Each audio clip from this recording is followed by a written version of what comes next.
What's up, y'all? Kofi Kingston here, and I would love to have a drink with Wrestling on the Rocks, depending on what that drink is, preferably non-alcoholic, you know? How's it going? I'm Celtic Warrior James. Soda. I would love to have a drink with Wrestling on the Rocks. Maple syrup. Fella. I would never have a drink with Wrestling on the Rocks.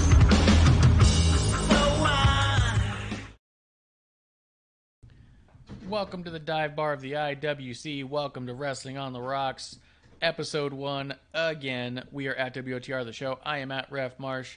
With me today for your Thursday night chaser, our drinking buddies and yours. MsAmandaJayne, say what's up. What's up, everybody? And back to complete this litter box. We are a full litter box. We got Klump. What's up, Klump? Hey, dude. Hey, guys. Thank you for having me back. Good to have you back. Sports Beard on our Wednesday show has ended most shows asking if you're back yet because he's always concerned about you and everything going on. So, buddy, just a shout Sports out there. Awesomeness. That's awesome, dude. Yeah, he's always drop in one day. Checking in. Guys, how you been? It's been a while. It's been the whole good. crew's back. Things been kind of crazy, but it's been good. Hoping not to have that kind of pause again. It's good to be back. I missed my Thursday routine. Yeah, you've had a bunch going on. Let's start with a little something simple. We'll do a little bit of what's in your glass. What do you got there, Klump? We'll start with you. I have some sparkling water from a company called the Mountain Valley. I have a Red Bull watermelon because it's getting spicy out. And I have a Davidoff Oscuro. Oh, those are great. Those ones are great. Have you had that Flamin' Hot Mountain Dew yet? I have a fun story about that one. So it was a limited release. Yeah. They only released it one day.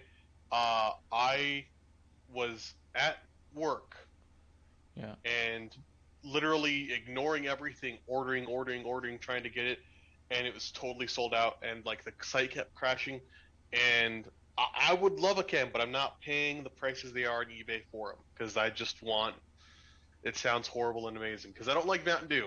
I do like Flaming Hot everything, but I just gotta try it. All right, if I run into it again, I'll pick it up because I saw it at a few grocery stores that I go to. Some of them had them in the coolers. I've seen them on the shelf. Like, I'll keep an eye out, and if I run into it again, I'll grab one. Yeah, I've seen it too. Yeah. So. If they released it again, they released it again. Okay.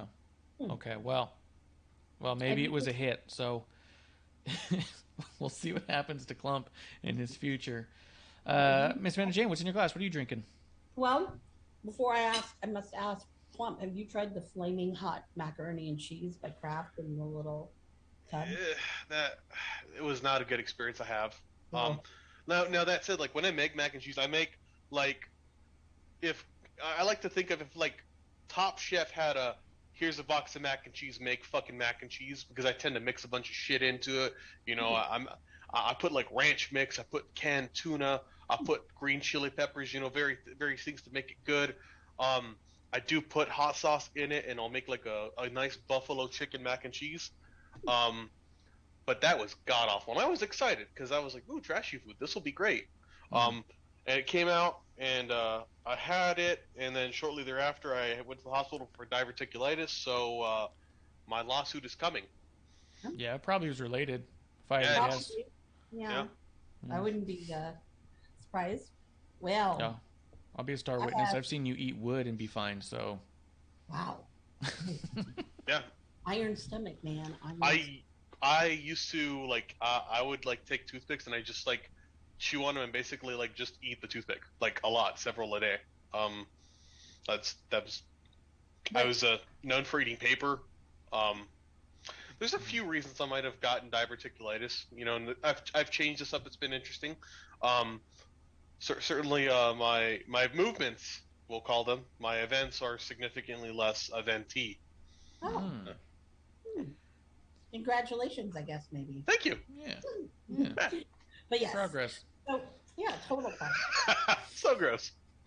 But yes. So I'm drinking regular Coke because, and the original taste because, you know.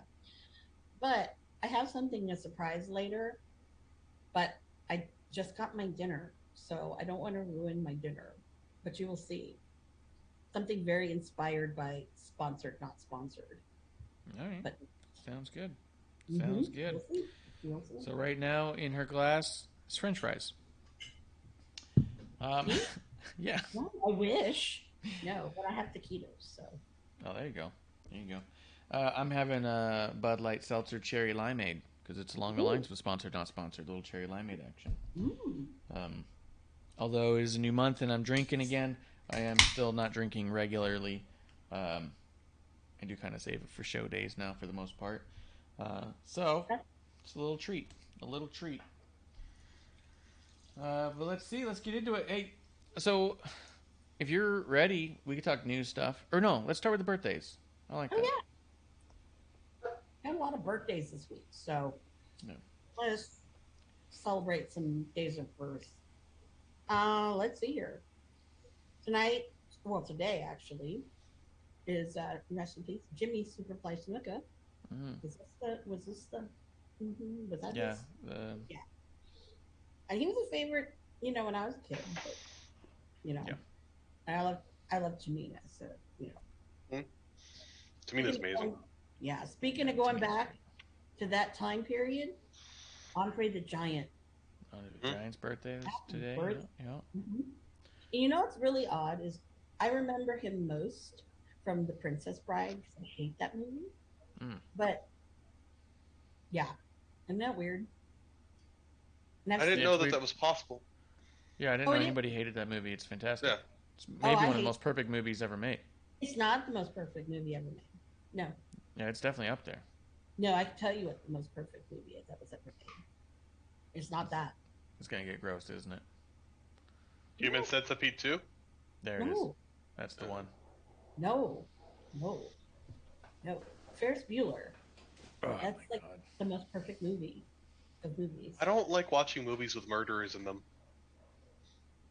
Who was a murderer in that? Garth Brooks. Matthew Broderick. It's a shitty joke. He killed somebody in the 80s. Got it. And you know who else's birthday is tomorrow is Aleister Black. He'll be 250 as far as I can tell. No. Tommy End, whatever you want to call him. Still, and has never seen him wrestle live and met him yet. Thanks, Tony Khan, because you're a dickhead. I'm sorry. Woo, that was a lot of outer monologue. Speaking of AEW people, you know the guy that wears the box? Yeah. Kip Saban? Yeah, it's his birthday tomorrow. I hope that they make a toy of him. With the box on. Yeah, but the head is the box. Not like the box is an accessory you can put over the head. Yeah. I want the head to be the box so he doesn't actually get an action figure of his own face because he thinks this is clever.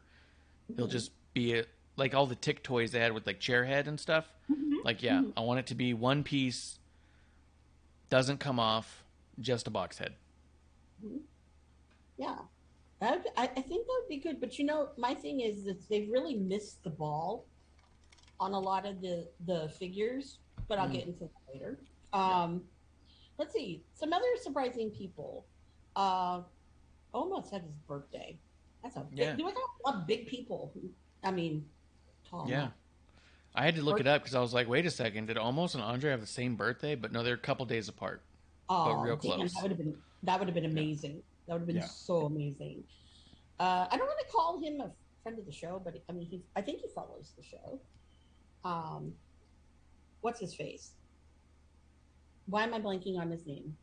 I don't know what you're. Interviews people. Oh, Chris Van Vliet? Yeah, Chris Van Vliet. Happy birthday. Yeah. I don't want to cheers to him. Yeah, cheers to you, dude. He followed me for a little bit. I don't know if he seems to be off and on with it, but follows me solid. Yeah. Well, I also think Twitter messes up because I know I was following him, then he followed me, and then all of a sudden I noticed that I wasn't following him and he was not following me, and I know I didn't unfollow him. So I think Twitter just does stuff sometimes. So and then he started following me again later. Has John Cena followed the Wrestling on the Rocks Twitter? Yes. Yes, Wrestling on the Rocks he's followed, but he's never followed us, like me. Really? Yeah, but he did follow Yeah. Wrestling on the Rocks pretty early on. He's been following me quite a bit. Yeah. For a while. Yeah. I was upset at first, like people I knew who he was following, and I'm like, why would he follow you? And then when I got followed, I thought it was the greatest thing since sliced bread. It happened. Yeah. Road Dogg. He's celebrating a birthday. Road Dogg, yeah. Yeah. There's some other people I won't mention who's having a birthday, but happy birthday up above. Kota Ibushi, little troublemaker. Happy birthday. Yeah, he just left, right? I think he did. I think he just packed up and left. I haven't been keeping up with that this week. Yeah, I was going to ask if either of you had dug into that at all, because I know very little of it, but it sounds like pretty messy with NJPW over there right now. Unfortunate, yeah. I mean, it's unfortunate to lose him. I mean, but he could go anywhere. Mm-hmm. Yeah, but the reasons behind he left is what I'm more curious about. Oh, yeah. The other thing that someone brought up was Suzuki. Like, he had that stint in America, and then he went back and said so long, and then all of a sudden he was right back and touring America again around that same time. And so that to me raised a couple of questions too, because it was like he was very much done with his American trip, and it was the last one, and he said that, and then all of a sudden now he's back for a longer one, and it seems a little peculiar.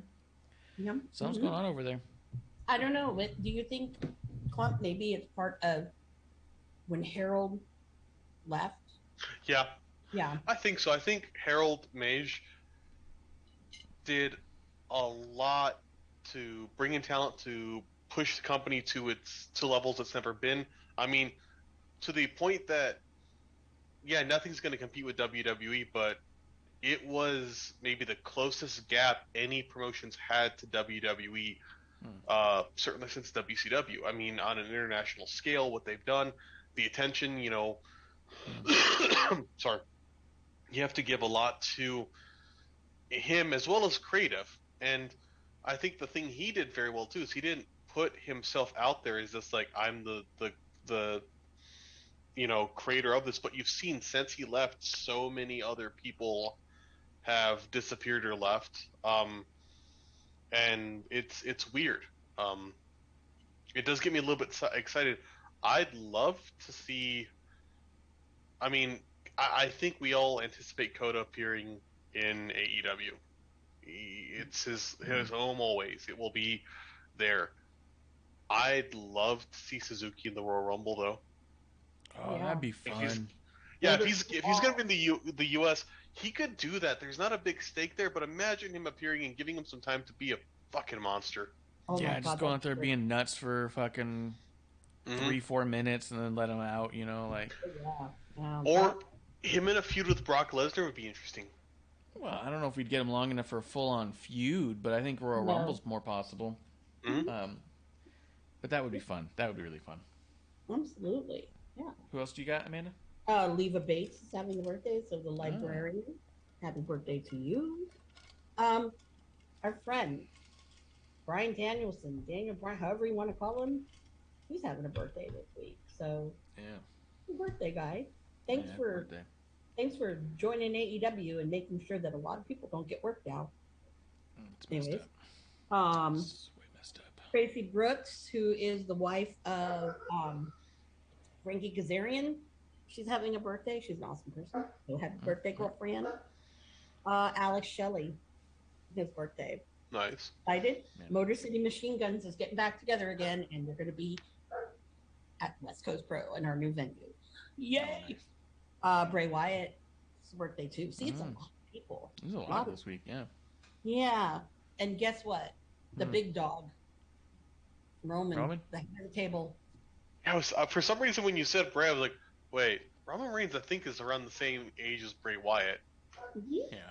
And they actually are 2 days apart. Yeah. 2 days.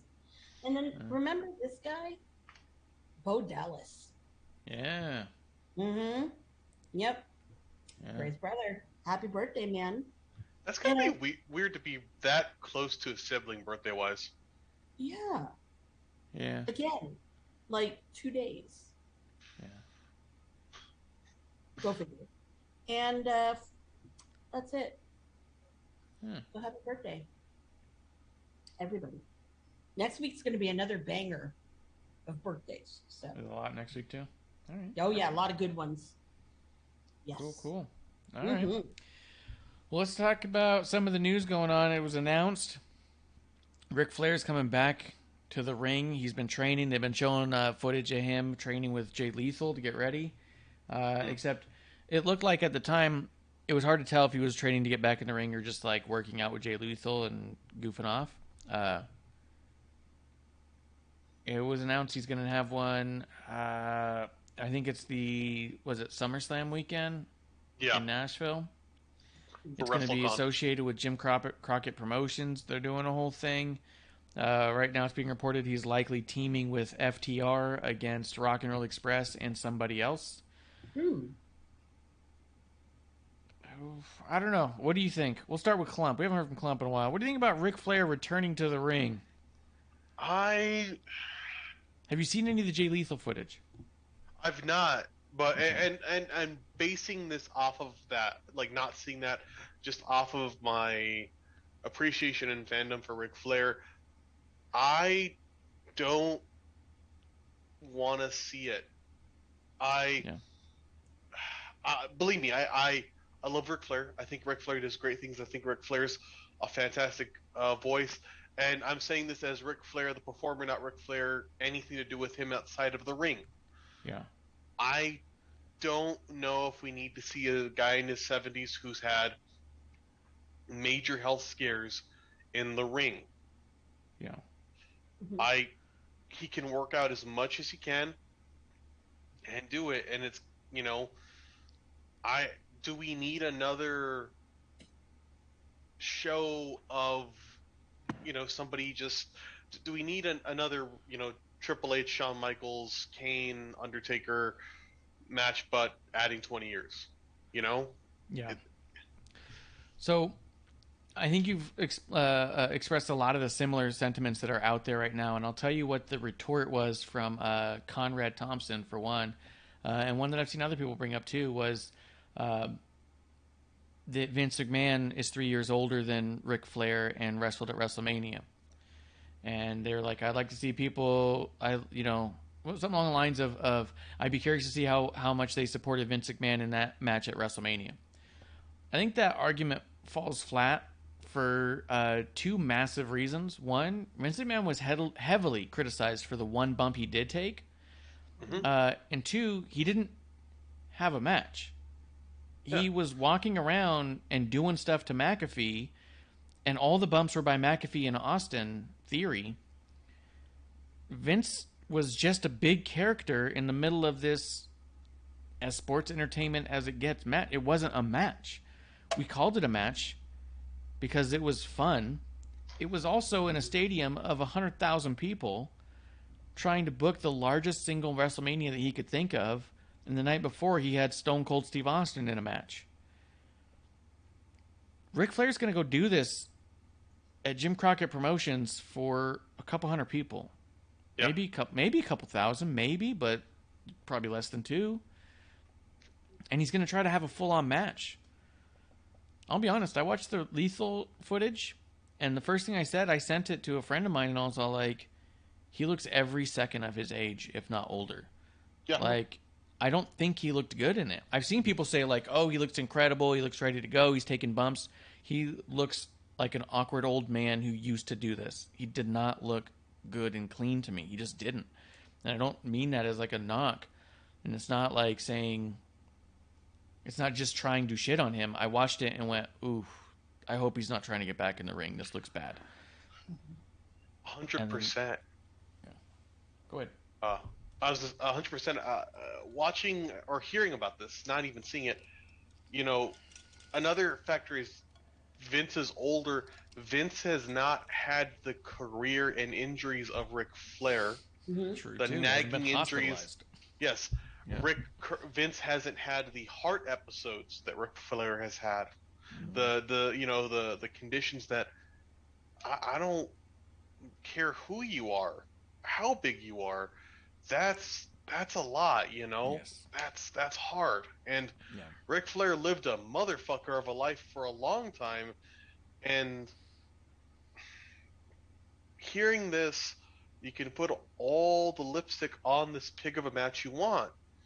But to me, what it sounds like is a dude trying to live in the past that doesn't need to. His legacy's great, and he's gonna ruin it like he did in TNA, Mm-hmm. like he did coming back over and over again. He's just gonna keep stomping on what he did, and more. It's just gonna be sad. Honestly, it's gonna be it's not gonna be boring. It's gonna be sad. It's gonna be scary. Yeah. It's gonna be one of those. I'm gonna watch Evil Knievel jump this because there's a 50-50 chance he ain't gonna make it. Yeah. And what's crazy too is I'm fairly confident that we heard Ric Flair even say that he wishes he didn't do the TNA run. He wished he had retired and let his last match be against Shawn Michaels at Mania. That was a more poetic ending for him, and he wasn't putting on the same types of matches at TNA. But now all of a sudden he's going to, like, I don't know. Yeah, but fuck it, they're paying me. Yes. Yeah. Sports Beard in the chat saying Klump is back. Nah. Yep.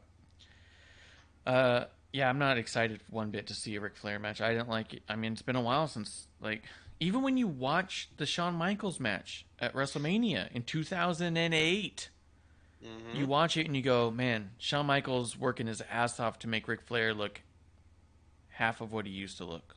You know what I mean? Yep.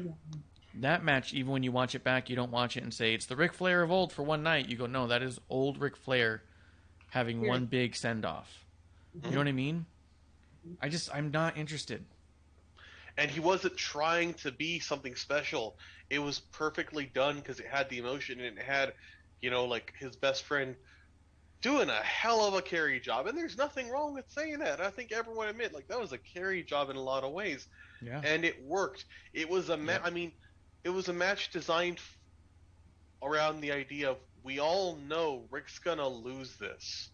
Yes. And the emotion is less tied to Rick's gonna lose it, but can Shawn put Rick down? And that's a beautiful story. This would have been great in 06. This would have been great, like, if a couple of years after, he's like, you know what, I'm gonna do this. But to do it now, I would rather see Steamboat and Flair have an awesome panel, because goddamn, they'd have stories. Yeah. Also, like, part of it too that surprises me is to go past the performer Ric Flair to go into Ric Flair the person. There's a lot of baggage there, and for everyone involved, especially now, there's a lot of baggage attached based on things. That's a weird thing to push. Yeah. And part of me wonders if it's really going to happen, and then was it just attention name grabbing and getting, tickets sold? Well, they're doing it around StarCast. It's based around StarCast. Getting more people to buy into StarCast, which is great, but I don't see it. I really don't see it happening. Yeah. I hope so. And when you think about it too, like, kind of on the same thing you said before, when I bought tickets to StarCast, it was expecting to go see the Ric Flair roast. And Ric Flair wasn't there that year because he nearly died. He was in the hospital with a massive heart condition. So let's stress his heart out more and do a match. So I don't know. It's just not something I'm ultimately that interested in. I don't think the comparison to Vince McMahon is even close to the same, other than these two men of similar age, right? These two septuagenarians. Yes. But all the factors that go into who is Vince, what did Vince do on that one night, and who is Flair, and what is Flair going to put himself through for a night. It's just couldn't be more separate. You know what I mean? We even said it when we were watching WrestleMania when Vince was doing his thing. We're like, look at this. How amazing is it that they're doing it letting Vince stomp around as Vince without taking all these crazy bumps and not doing it. Then he takes one stunner and everyone shit on it left and right. And I was like, the dude took one bump the whole night. And even that looked like an old man taking a bump. So I think Ric Flair's going to be in for a lot more than that. And that's what, just one more thing makes me, I don't know. Maybe we're going to have an ending like The Wrestler, and it's going to be like that. Maybe that's Ric Flair's goal. He wants to go out in the ring. Which I think is possible, and I also think Nobody that like wants to see that. That's no one awful. wants to see it. Oh hell no. And what's going to happen to the people who put on the match? And then that happens, they go, who could have known? I don't know, fucking everybody on the internet. Yeah. Yeah. So I don't know. I'm not all that interested in it. They are going to try and do that roast finally now, which I'm also not all that interested in. So, but I don't know, man. The other thing that's interesting about it is Ricky Steamboat came out and said that he was asked to come back for that match, and he declined it after about a week of thinking about it. And Conrad said on an interview he had today with Wrestling Inc. that he was disappointed that Ricky Steamboat came out and said that, which is also kind of funny. Because then it also tells you, dude, like if it's FTR, Rock and Roll Express, Ric Flair, and Ricky Steamboat, like good lord. Yeah. You know what I mean? That's a lot of pressure on FTR. Mm-hmm. And they're But the youngest by double, you know? What do you say, Amanda? Well, with FTR, they're, I think, probably the only, right now, active tag team that's kind of capable to work a safe match with all these people. Yeah. So, that's where I kind of see it as. Although, I'd really love it if they did something with, Bret Hart, especially because of the Owen tournament and everything and how much, they both, love Yeah, it'd be cool to see him ref or something. Yeah, or something. That'd be kind of cool. Yeah. So, but I think that they're the only ones who could do it, because I'm sorry, there's a lot of teams that if you put in there, it's like, no. Yeah. You can't, no. Yeah, it's just an accident waiting to happen. Mm-hmm. Yeah. Mm-hmm. I mean, look at all the stuff that's been happening in AEW with their legends and stuff. Yeah. That's been kind of a lot going on over there too. So, I don't know, man. It's tough. I don't have anything else to say about that unless you guys do. The only thing I have to say is they're really doing Cash Cast again. Yeah. Did Conrad not learn? Did they not learn? I'm very anti that. Because every time the majority of people have had a horrible experience and it looks like it's a cash grab, and I've been vocal about it and people don't like me about it, but it's true. I'm sorry. I had friends of mine pay a lot of money when they went to All In, and do you think that they got to, experience any of what they thought that they had bought? Just one little thing, and that was it. Yeah, I remember we got the platinum bracelets for the one in Vegas, and we walked away feeling extremely disappointed by a lot of the event. There were some cool moments for sure, and there was things that I'm glad I got to see and people I'm glad I got to meet, but overall it did not feel up to the value of what I spent to get in. No, and the only thing at All In weekend that I wanted to see was Marty karaoke, but I couldn't go because I'd already committed to go see Cabana. But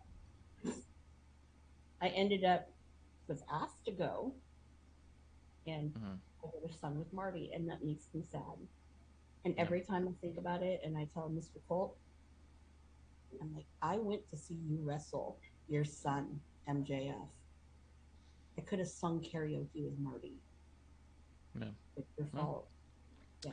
That has nothing to do with Conrad's Starcast, though. It does, because he did Starcast. It was Starcast at All In. But he didn't tell you not to go to the thing. No. What I'm saying is that the value for it was not the guy there. Who ran his social media, and Conrad said this too, because the other thing I wanted to see was Cabana's podcast.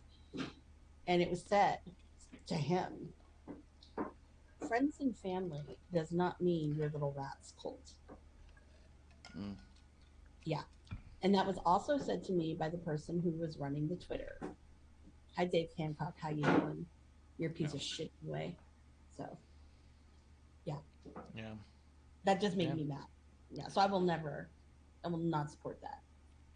Yeah. No, and we went, they advertised things that didn't go on, and they said it was cool and fine. As cool as it was to have that cigar meet Cody, that was not at all what it was advertised as what it was going to be. And the belt was rigged, by the way. The belt was rigged. But also you're supposed to he was supposed to like be kind of meandering and stuff, but he wasn't. He was kind of like protected in a bubble. They said absolutely no autographs, but they said they were going to give us an autograph, and then the thing they gave me didn't have his, and I said, can you just have him sign it? He's standing right there, and they said absolutely not, and I was like, but just that I would get it. It was a whole thing. It was kind of a mess, but it was cool to get a couple seconds with him. But yeah, I would say I even looked up because they sent me pre-sale codes to the new one, and it all seems so overpriced for what is going to be a mess. So, but it was my experience. Whatever. Who am I? What do I know? I think there's anybody I would pay to see anymore. Yeah. Let's see, Junpei Ten Moyoji is in the chat. Says, who's the biggest babyface on the planet and why is it Happy Corbin? I agree. I think Happy Corbin's doing good work. I cheer for him every time. Yeah. I mean, Corbin's this man is amazing. And it's a slow burn to get into him. You're like, you know what? Like, you could be like, if you only had KO, Corbin, Big E, and Sami Zayn, you'd have a fucking hell of a promotion. That's true. Yeah. It'd be fucking entertaining nonstop. No doubt about it. It's like the kids in the hall of wrestling. That's a good call. That's a good call. I like that. Was there other news stuff? Oh, Stephanie McMahon announced that starting tomorrow she's taking a leave of absence from WWE. She said that it's not permanent, but sounding like indefinite. Like there's no set time to come back, but the WWE's always been part of the family. Raj from Wrestling Inc., Raj Giri, he put out that he'd reached out to people close to the situation and that it is exactly what it sounds like, in that she's just taking time to be with her family. There's no other weirdness around any of it. Nick Khan's going to be stepping into a lot of her roles while she's away, but they expect her to come back and to always be a part of the company in some way or another, right? So it's, pardon me for asking, but is Triple H really that bad off? I don't know. I think from what he described, it sounded a lot worse than they initially talked about. But also, I mean, like, even getting into a better state, you got to factor, like, that's a big scare. That's a big pause, like that changes you in a lot of ways to have an event like that. And, that might have made her kind of pause too, because she's been in this industry as long as he has. Same scheduling, same things as Triple H, and they got kids. They have a family. That they deserve that time. Yeah, I wouldn't even be surprised if it's as simple as, with his health being what it is, he's spending a lot more time at home with the kids. And I wouldn't be shocked at all if it's as basic as she's kind of jealous of all the time they're spending together and wants to be part of that, and why not? She is Steph. What do you mean? Being the jealous heel, yeah. Yeah, that's right. She's a jealous heel. Boo. Like, I wouldn't be surprised if it's just that simple of like, I want to spend time with the family too. Can I? Yeah. And then the company being like, yeah, actually you can. Let's do that. So, a lot of people are taking it a lot of different crazy ways. I don't know how to take it because I'm not an insider by any means, but from what it looks like, it is what it is. And yeah, why not spend time with the family while it's all there? And like you said, there was a massive scare with Triple H not that long ago, and he's got a pacemaker now, so hell, maybe take a couple years and just do family things. Maybe that's the one thing Vince says he wish he had done. You know what I mean? Like, who knows? Maybe Vince told her, hey, you don't have to do what I did, So, go ahead. I agree. Like, I can imagine a lot of these scenarios occurring because absolutely, even if Triple H and Stephanie never spent another moment in wrestling, their legacy's there. Their lives are set. What they've done, separate of Vince, that's set forever. Yeah. So they've earned every moment that they take, and they're both in, like, they're both 50-ish. They've been going since, like, Steph's been doing shit since she was a kid for WWE. Yeah. Take all the time. Do whatever the fuck you want. You've earned it. Yep. I agree. I agree. Anything else on that from either of you? I don't have anything else. No.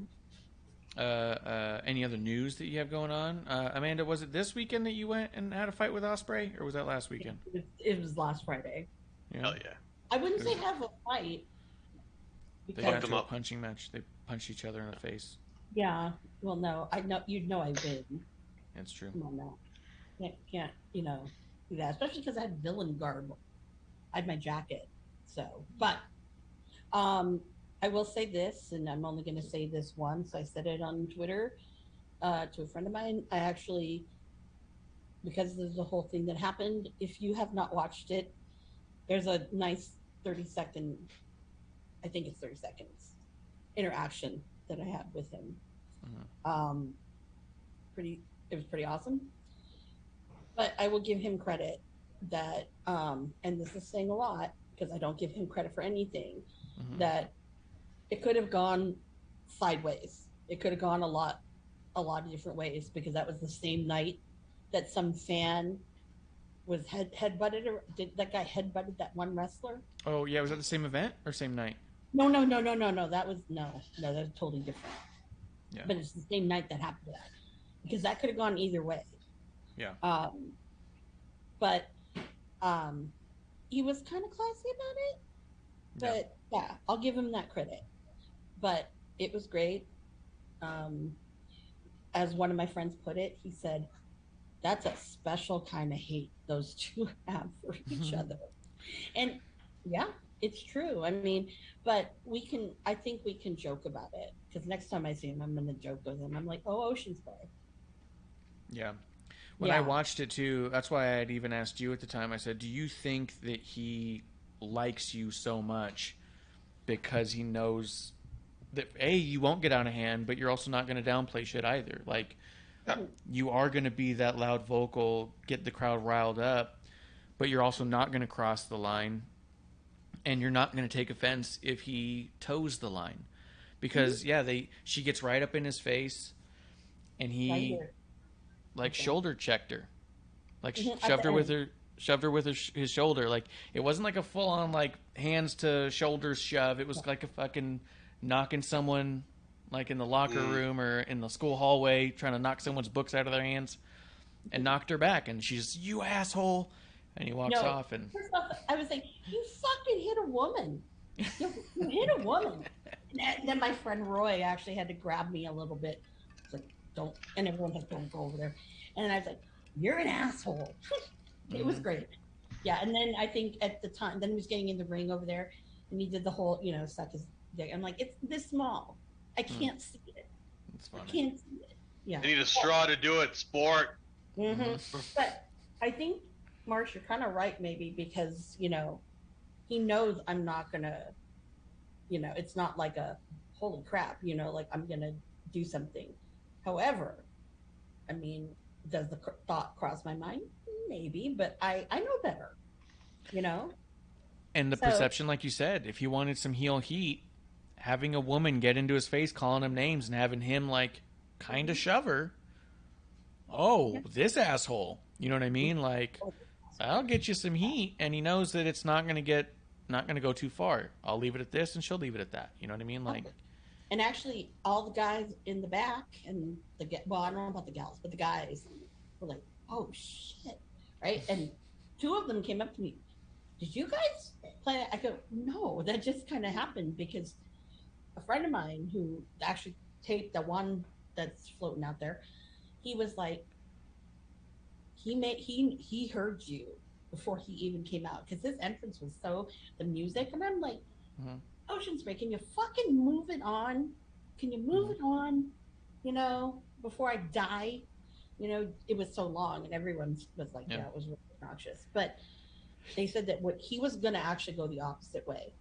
But then when he saw me, he made that beeline, and he and I just locked eyes when he turned around the corner of the ring post right there. And I'm like, yeah. And he started coming toward me. I'm like, "Bitch, it's on." Got up. I'm like, "I'm not scared of you. Nope. I am not scared of you. You aren't that great." Yeah. It was people around me were like, "Good God." the guy that was behind me, who I don't know who he is, but I want his footage. He got the whole thing, like me right there. Yeah. And he showed me it, and I was like, oh, but then he left. Mm-hmm. But the guy was like, I've never seen Will Ospreay do that to anybody. And I go, I don't think anybody hates him as much as I do. Well, there's that. Might be. And I think there's also, like you said, you don't give him enough credit. Maybe at times, maybe that's something to give him credit for, is knowing that there is a line, right? Like you'd mentioned, there was that guy who headbutted the wrestler that same weekend, and I saw a lot of back and forth, and to me it was pretty clear that wrestler crossed that line to a big dude who was willing to go. Yeah, like you said, like, I think Ospreay also knows, hey, just because you're a heel and you want to rile up the fans doesn't mean there's not a line of comfort with people, and doesn't mean that people with high aggression don't take things as a signal to fight and doesn't go in. The wrestler, because this is a big argument, is like, oh, the fan had no grounds, right? The wrestler reached over the barricade and slapped the guy's hat off of his head. And let's say that there was no other conversation. That's already, you're in someone's personal space and you're being aggressive in attack, right? But it's also very possible that names were being spewed back and forth, and that's why he did it to that one person anyways. Well, and also, like, you're at a wrestling event, it's a show, it's a thing going on. Doing that to someone, what if the dude in the crowd's drinking? Yeah. You know, this is, like, shame on the performer in a lot of ways, because, there's ways to pick fights and mess around and stuff like that, but that shit to that dude at that moment, there's a lot of things, and there could have been definitely other things said too, but what if he's drinking? What if there's so many other factors there, like, you fucking idiot? I'm going to tell you too, the wrestler had more than one chance to make it not happen. That wrestler was escalating it, begging for it to happen, because he slapped the hat off the guy. The guy stands up, goes up to the barricade, and starts talking to him. The wrestler then comes up nose to nose to him and says more. That's when the dude headbutted him. If you thought you were going to slap the hat and not get into a fight, then when that dude came up to the barricade, you back off. They were both looking for a fight at that point. Yeah. And if you're trying to do that to rile somebody up, like, dumbass, like, you keep egging him on, but step back. Get your ass away. No, it was a fight. He wanted it. He wanted the attention. He wanted, and this poor asshole, I don't know, did anyone get charges pressed or anything like that? Because that's shitty. It doesn't look like it. I know people were saying that he should be banned, and I'm going to be honest with them. No. That guy got a lot more hits in on the wrestler than the wrestler got, and I think the wrestler was getting frustrated by that, and that's why he kept going after him. And it was a full-on fight, and the thing is like, go to the grocery store and slap a dude's hat off of his head and just see how that plays out, and tell me that it didn't initiate a fight. You know what I mean? Like, it's like those YouTube pranks you see that are just not pranks. It's just like, oh, this is a misdemeanor. Yeah. Yes. Yeah.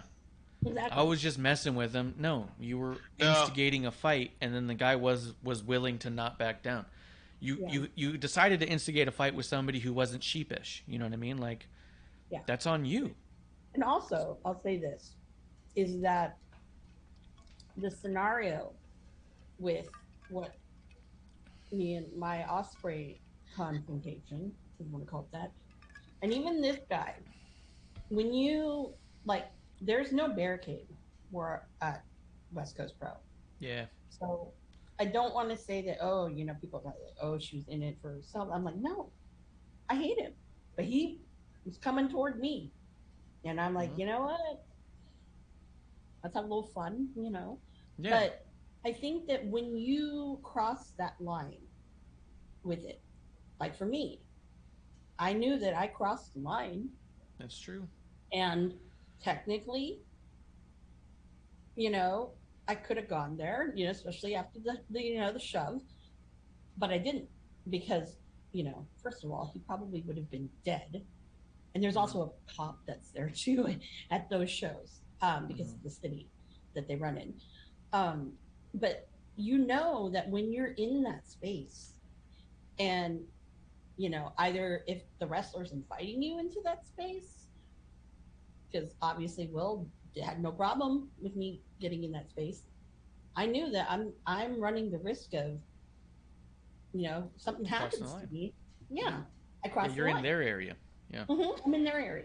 Even if you get like brought over, like for example, this is a really great example. My friend who is Future Joey Janela, the cosplayer. He's been in things during a match, like with Tama Tonga. Tama Tonga super kicked him. He was like, that hurt. I go, but you sold it well. But when those kinds of things happen, you're in their domain, and if they're bringing you into their domain, I mean, you kind of have to either decide you're going to do, either you're going to go along with it, or if you decide, okay, I'm going to go along with it, and you get butthurt about it, which happened to this guy. Yeah, you're not in the right, and there's nobody wrong and right in that situation with the headbutt. That's what I felt like too. I felt like everyone handled that poorly from step one all the way down. All the way down. Yeah, I feel that everyone handled it poorly. But I also feel like, where did it start? It started with the wrestler crossing a line, which was the first poor decision, followed by increasingly more bad decisions by more people. And if you want to like simplify it to how do you prevent that from happening, well, the wrestler didn't have to put hands on a guy. 100%. Exactly, 100%. And not only that too, but I was surprised how slow security was, because in that aspect, especially because you see the wrestler went over and he's flicking the hat, like, okay, right there for me, that's a sign of, oh shit, something. Yeah, you're looking for a fight. You're looking for a fight, and I think that's where that went wrong. So people ask me, oh, where was security? I go, they were nowhere near me and Ospreay. Ocean Spray. See, I called him Ospreay. See, look at that. Ocean Spray. No one was near because they were in shock. Yeah. That happened. So I think that, it could have been worse, but everyone was like, wow. Because even, but you just don't, there's things you don't do. Yeah. There's a lot of things that some people can get away with. But then there's other things that, you just can't do it. Like, I now would not ever break that wall and go like grab someone's ass like I do with Cena. No. That'd be a big no-no. That was once in a lifetime. You got to take that opportunity. Once in a lifetime, you got to do it. It was in my face. What do you expect? I'm that person. Yes, I know. It was beautiful. I remember it like it was yesterday. But yeah, but when you cross the line, that's what happens. So I think a good example of this is MJF, because he does that to people too. And I think people were saying that about MJF, where he's flicked hats off of people. Or I know he's done it. El Phantasmo has done it. Quite a few people have done it. MJF has done it to plants. Yeah. They weren't real fans. They were people he knew. Oh, okay. Well, he knew El Phantasmo, I know, has done it to real fans. So he's done it at signings too with people, but he also is very good at the art of, if he's gonna rile someone up, pick them up, like pick it up and stuff like that. He knows how to not escalate. Like when he's doing something with a kid and his dad, and he rolls his eyes and treats the kid like shit. Yeah. It's also in service of, this is a good photo and the dad gets who it is and stuff like that. MJF reminds me a lot of like when you see Triple H doing stuff with kids with cancer. Like it's like he's just like, I know what I'm doing here. It's very well done. He does the bigger things with people he knows, or it's a quick thing, like the time he walks out and he tells somebody, like he tells a crowd to go fuck themselves. Well, it's a crowd and he's already heading toward a car. Yeah. Nothing's gonna happen. He's moving fast. There's people around him to keep talent away from him. It's perfectly set. Yeah, he's not trying to actually instigate a fight. No. The other person was trying to instigate a fight. And now these men. The only thing that's happened to me with MJF is he conned me into buying one of these shirts. That cunt. No, it was slick how he did it too. Son of a bitch! That motherfucker used capitals on you. The whole trap. Oh my god! And then I went up to Klump, I'm like, He's like, what did you buy? And I go, your son tricked me. I bought a shirt from him. He's like, oh, good Jew. Yeah. That's how I felt about Zicky Dice when I ended up with his shirt. Oh, God, no. Oh, I ended up with a Zicky Dice shirt, and I was like, I didn't come up here looking for a Zicky Dice shirt, but I got one. well, I'm not saying I regret having it, but I'm saying I did not go there with the intent of getting it. Although he just won a title out in Hollywood with David Marquez's group. He just won, I think, their U.S. style title, which is nice because I haven't seen or heard from him in a long time, and I thought that maybe he made somebody mad down the line. Well, he did, from what I was told, he did do one Dynamite, I think. No, not Dynamite, Dark. Sorry, internet. Mm-hmm. Only one. Yeah. Did not, and he was in the crowd. Didn't go over well. Oh. And I had heard that he had begged a few people to get him in. Yeah. Mm-hmm. Yeah. Someone who stole the NWA belt off of. Yeah, he stole the NWA belt off of them. No. Who had yeah. I'm not shocked. Because it seems weird. He was on the upswing. Pandemic ruined a lot of things, and I do think there was a lot of people who had a ton of momentum that the pandemic just completely wrecked, and I think Zicky was one of them. Zicky was somebody we would have seen more of had the pandemic not happened. But he actually kept his brand out there because of Twitch. He did, because of Twitch, but he wasn't on wrestling shows, and that's what I mean. The pandemic cooling off so much of wrestling, people who had that big spark that you're like, oh, this is their moment, they can ride it, just snuffed out. And I think Zicky's one of those ones who just got snuffed out. Like, but also, too, I want to say, I think part of it, too, is his character reminds me of Joey Ryan. Mm-hmm. And that doesn't help your causes. Because remember those one trunks he had where it was his face? Look, yeah. Yeah, it was disgusting. It was very disgusting. Yeah, it was awful. But whatever. No. So know this, people. If you're going to cross the line, be prepared. Yeah. And also this is why part of the reason why I don't like to drink when I go to shows. Because if I was really inebriated, I probably would have gone to jail. Because I joke about it, but I probably would have. Because with him shoving me, excuse me, I would have ran over there and, wailed on him. But, you just have to know that, there's a line, and you have to accept the consequences. Yeah.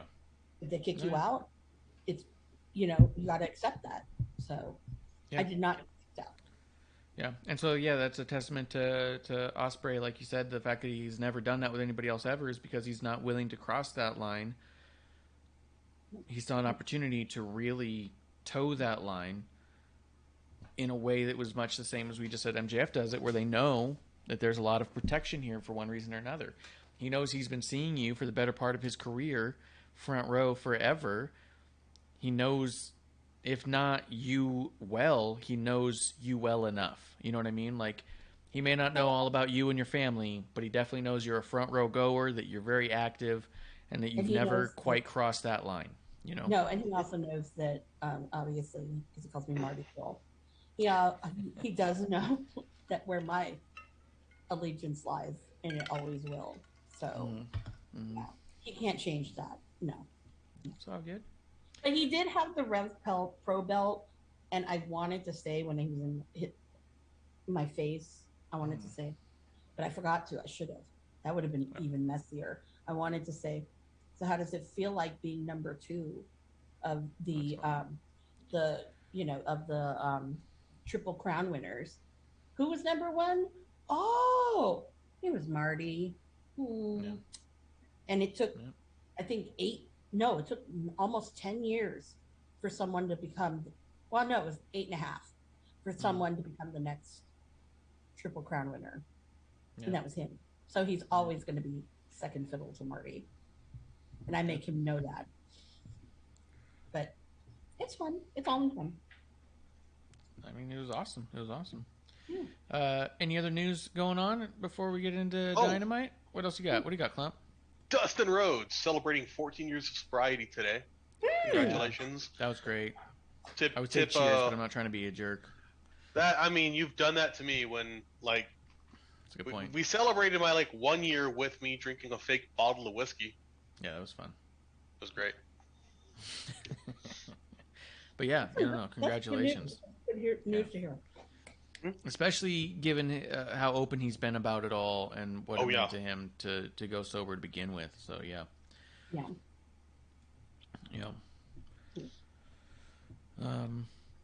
Anything else? I'm trying to think. I don't think I have anything else. Best of Super Juniors did start. I'm a little hesitant with it, but I've seen some good matches so far. Definitely shocked Kushida was not a part of it. I don't know. Of course, we don't know contracts, so who knows? There is rumor that he wants to go heavyweight. I don't know about that, but that's the rumor right now. Mm-hmm. But it's really weird they have Wheeler Yuta, the ROH Pure Champion. You have Ace Austin, who's some kind of Impact champion. I'm sorry, X Division maybe. I don't know. Champion.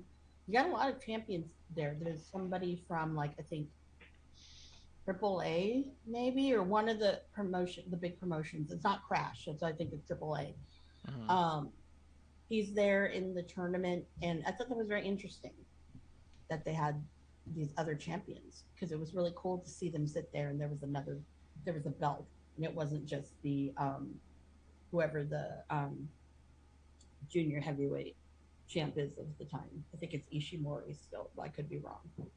Kushida might have a non-compete though. But I thought it was different when you asked for your release and it's granted. I thought that was different. Maybe. I mean, there's also, it could even be a visa thing. Like, I know he's a Japanese citizen, but even that maybe, hopefully not. But he was trying to get, like, he was in the process of trying to get citizenship in the U.S. or apply for permanent residence here, and you have to stay in the States for periods of time for some of those applications. Like, you can't leave. Yeah. It could be. I also know that NXT has a 30-day for the non-compete, not 90-day, and I feel like that we're close to that time frame. So I don't know if there's like an open spot in the juniors or like a joker or vacancy or anything like that. Huh? You don't do that. Okay, good. They should. Japanese people are this is what you're getting.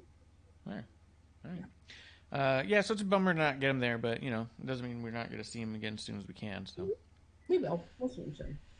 Yeah. Anything else? No, I'm good. No, I don't have anything else. The only thing, actually, what's cool that just going to throw out there, because I like toys. The Major Wrestling Bros, the Major Fig Bros, they put out a Jeff Jarrett My World Bendham's set. That's two versions of Jeff Jarrett. It says "Don't Piss Me Off," the Intercontinental Champion version with the Chippendale thing, and the third Bendham in the set is Conrad Thompson. And I just get a kick out of that. A Conrad Thompson bendy is pretty cool. I want the Colt Cabana bendy. Yeah, that's coming. I put out like a thing of it. Yeah. Yeah. So. Anytime I can get a Colt Cabana figure, because I don't think I'm going to get an AEW one. We should. That's a good point. I saw. You know what I saw, and I don't know if I sent it to you or not. But the guy who does all their figures, Jeremy Padower or whatever. Yeah. Mm-hmm. He put out a tweet saying, which AEW mother should be the first one with an action figure? And I was like, we've got a... What? Sue in the van. But why would you put a mom up there when you don't even have half your fucking talent in there yet? Why don't you start getting royalties to your talent before you start working about royalties to the mom? Well, ask Joey Janela that. That's what I'm saying. Yeah, you never got a Janela. You never did an Avalon. Like... You have people there for 3 years they can get a figure. You've got 5 MJFs. You've got like 6 Stings. Oh, you know what I mean? Like 3 Darbys, 10 million Cody Rhodes. Yeah, every set had at least one Cody. That's what I mean. Yep. Like, I mean, they've got like 5 Moxes. Like, you guys are milking out as much as you can of the people who already have toys. Why don't you get some figures out there of guys who don't have toys? Because you know who royalties.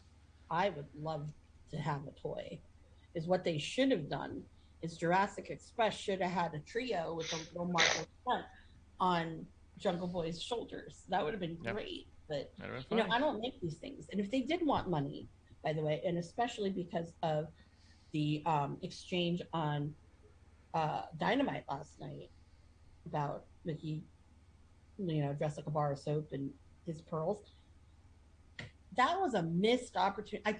I kept saying, episode 1, I said, Fashion Doll Ricky Starks. Yeah.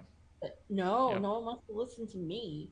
That would have been a moneymaker with the pearls and the chains and the, the Gucci slides, and now he has Dior shoes, apparently. Yeah. No, it makes sense. That was a lot of money wasted. Well, let's talk Dynamite. We can start with that segment if you want. I got some notes about that, too, because I was wondering, what the hell did it mean he was dressed like a bar of soap? Like, I don't understand that as a knock. Like, well, because it was blue. It was one color. Yeah, he was one color, and it was bland. That's the only thing I could think about that. I was like, Swerve. It was like a light blue. Yeah. But I just felt like when he said it, I went, the fuck is that even supposed to mean? Like, it didn't feel clever, but the crowd reacted like it was. Well, yeah, because that crowd's kind of, I don't know, the AEW crowd's kind of stupid. Yeah, I don't know. They pop at the most stupid things, and I don't know. But yeah, it was a very weird exchange because we didn't need Christian coming out there kind of heel-like. Yeah, Christian was running amok in there. I got a question about Swerve. I like Swerve a lot, so don't get me wrong. But I've heard a lot of people since Swerve showed up in AEW saying, oh my God, look at him, he's such a star. He's such a star. Swerve is a massive star. He just carries himself like a star. I want to be honest with you. This is my question. Is it that he comes off like a star, or is he just a guy with a lot of swagger? Because I think there's a difference, and I don't think that people see a difference. I think they see a guy with a ton of swagger and say he comes off like a star. Because I don't think he's being presented as a star. No, I don't think he's being shown like he's any more special than anybody else. No. I don't think he's doing anything that's exceptionally special that makes you talk to people about it the next day. No one's talking about the Swerve segments after the fact, but he does have a shitload of swagger and looks good when he's doing his thing. You know what I mean? Like, am I mistaken, or am I just undermining him? Well, I think that with Swerve, and I think, well, I know definitely NXT and WWE kind of they missed the mark a couple of times. But he is someone who has a lot of great charisma and swag. But to be honest with you, like, before he was signed, when he was he built Defy, and was doing all sorts of things on the indies, working with Wrestling Revolver with Sami Callihan and things like that. You saw that star potential because of the matches. Now it's like, okay, he's got the flag, but you don't have star potential when you're in these B matches like he's been having, like with Keith Lee. I mean, I think they hold Keith Lee to a higher pedestal than they do Swerve, which I really kind of don't understand. But that's just my opinion. But he's got it. It's just you're not booking him as such. Yeah. Because I think that those idiots that are with Jericho right now, Daniel Garcia is good. Do not get me wrong. He is very good. But the other two idiots, I'm like, no. You just happen to luck out and you get a lot of TV time because of the association now. Yeah. Now, if Swerve were able to get like good matches like that, then I would say, power to him. Ricky Starks, he would be a huge megastar. But we don't see that, We just don't, because those are not the matches they book. So, but to answer the Swerve question, that's really what it is.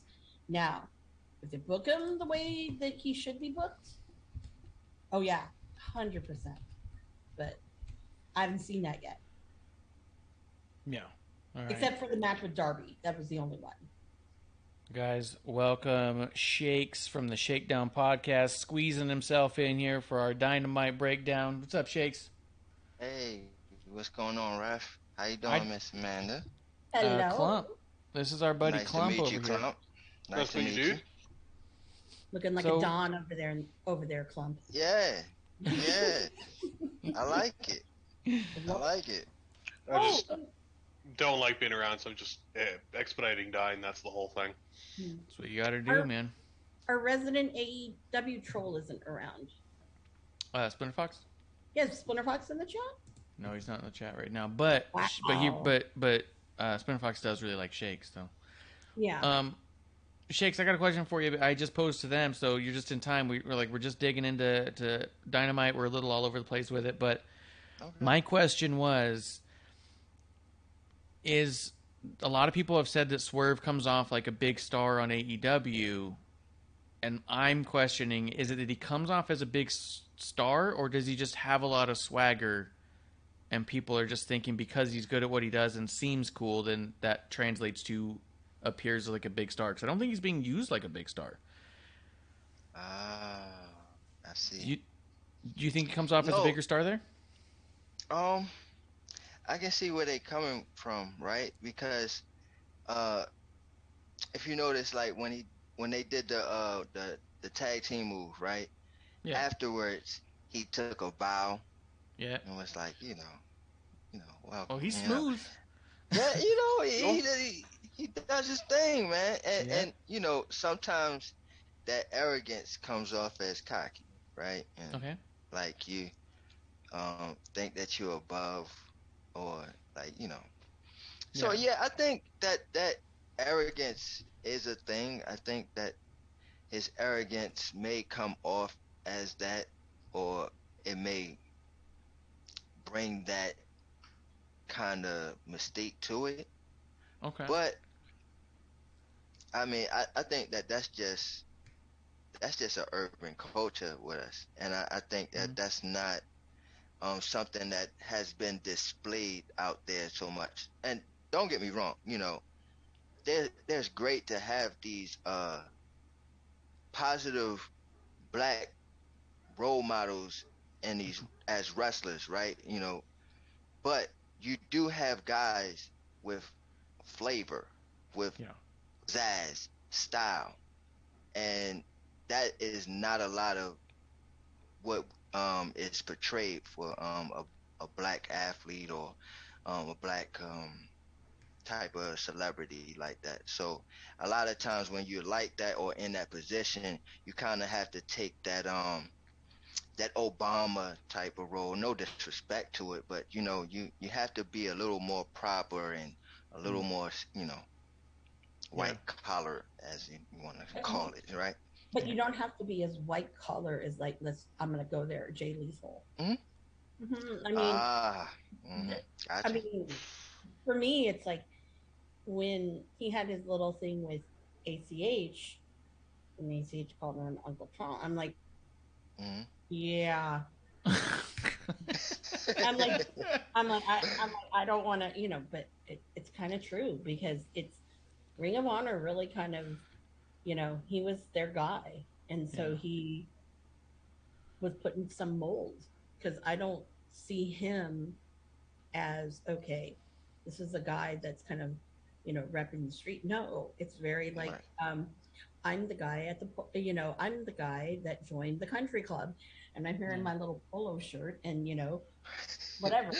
I don't want to be, people, I don't want people to know I'm from like, I don't know, like Oakland or something like that. But I mean, that's where it comes off as. But, whereas when you get Swerve, it's like, that's a totally different vibe. And even like with Hobbs, same thing. It's a different vibe. And I think that's kind of when I always like to picture it as with ROH. You had Jay Lethal, and on the other hand, you had Kenny King, who there's that dichotomy of, that kind of street smarts kind of dude, and then the guy that's kind of like, I went to prep school, like the Will Smith and the Carlton. Right. Yeah. So I think that's, you get two extremes right there. So what do you think about the pairing of Keith Lee and Swerve then too? Because they are presented so different. Is that to me? Yeah. Okay. I think it works. I like it. No, it does work because you have and a lot of times I think where tag teams go wrong is you got the same guy a lot of times. Like, you got bookend. two powerhouse guys. Oh, all right. No, the odd parents for me is the ones that really get over. Like Enzo and Big Cass, right? Yeah. You know what I'm saying? Like you Right. have to have a small, quickie, speedy type of guy, and then you can add the powerhouse with it. And I think it just it meshes well. Yeah. What do you think about their? Because I want to circle back a little bit. You said that with Swerve that a lot of how he's presenting himself is in your mind typical of urban culture in general.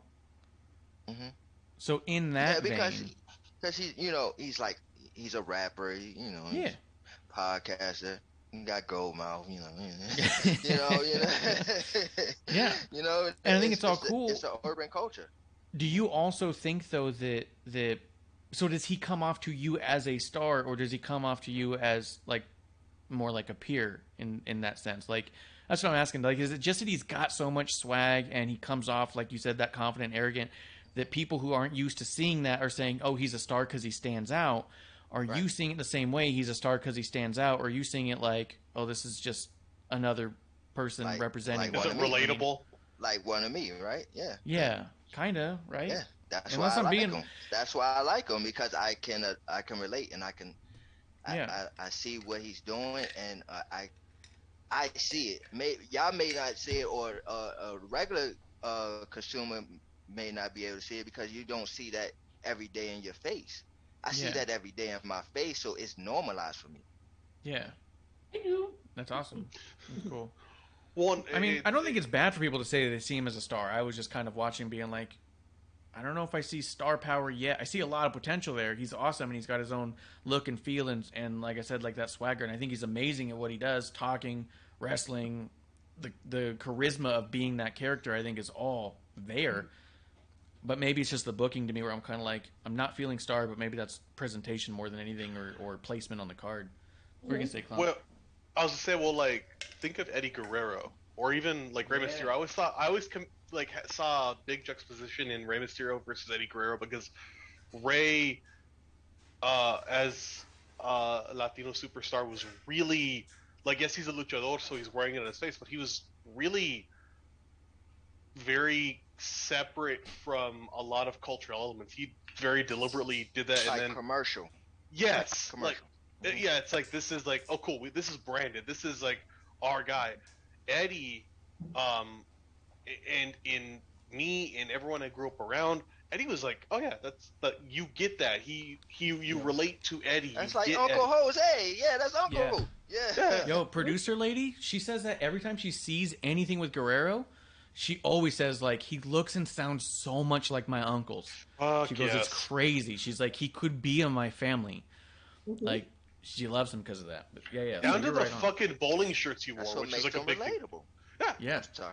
Yeah. Sorry, And go ahead. no, you're good. But like, I think like to me, seeing Swerve like and seeing just different presentations, it's all about relatability. Like to people who don't, some people aren't going to relate to Bret Hart. Some people are going to relate to Stone Cold. Some people are going to relate to Kevin Owens because it's just not what they grew up around. It's not what they're around every day. Right. If you have that, and I think Swerve's got it, the booking's coming and he'll be there. And oh yeah, I think like whenever I see Swerve, he's smooth in a way that in AEW you don't see, you know, and I'm excited. I think, I truthfully think, I see a hell of a lot of potential, and I think I love Keith Lee. I think he's the weaker element there. I think they work great together, but Right. yeah. Creative wise, right? Like Oh, creative yeah. wise, he's the weaker one. Yeah, because it's so. He's called the limitless Keith Lee, but he kind of Very limited on limited. what you He could gets- do, right? Yeah, right. That's Yeah. why I think that they're paired together is because I think even to now, Keith Lee's kind of getting back to what he used to be before WWE. He's getting into shape too. getting into shape because like he was so gassed the first couple of matches he had at AEW that's why I think that okay, we need to put him with somebody because by himself it's just like it's kind of a hot mess. So Yeah. I hate to say that about people, but it's kind of true. Yeah, he did look better this week for sure. I noticed he dyed his beard too, which I thought was funny because people give a lot of people grief for that on the WWE brand. No, a lot of people do that though. Yeah. I can name you people. Hi, Cole Cabana, how you doing? Yeah, Shivani does it. Shivani, Shivani's ridiculous. What's wrong with dyeing your beard? There's nothing wrong with it. Nothing with it. You should see all the different colors he's had his beard. It's Yeah. They didn't dye their hair, you know. It's all good. So, Yeah. I do not. I don't have a problem with it, but I saw it and I was like, that's funny, just because the amount of grief people have given, especially Ciampa. People gave Ciampa so much grief for dyeing his beard on the main roster, and I was like, it's a thing that happens on TV, guys. I don't know what to tell you. It's not exclusive. Hey, do y'all remember? I don't. Maybe I'm going to butcher this name, but is it Paul Albert? Prince Albert. Yeah, Matt Bloom, right? Matt Bloom. Oh yeah. Klump. Lord Tensai. Klump, you Lord Tensai, reminded me. You reminded me, and I'm like, who is he reminding me of? That might be the best I've ever heard because I've always thought I looked like King Kong Bundy, and I'm when he shaves his beard. When he shaves his beard, it's so King Kong Bundy because he messed up his beard once when he was trimming it and had to shave the whole thing down. And I showed people, we worked together at the time, I showed everyone at work King Kong Bundy, and I was like, did you guys realize this was Klump's dad? And they went, oh my god, no kidding? Like, they just bought it immediately. That's why he likes wrestling, and I'm just like, man, fuck you. Yeah. From the bottom of my heart, Marsh, fuck you. Yeah. Hell yeah. That's awesome. And unfortunately, you know, Asian people have that stereotype.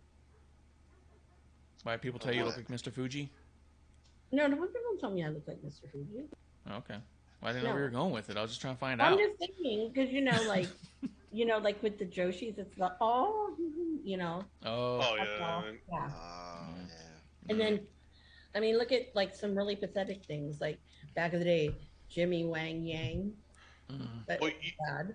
You're throwing this out, and he wasn't even Asian, but fucking Lord Tensai? Yeah, I thought he was.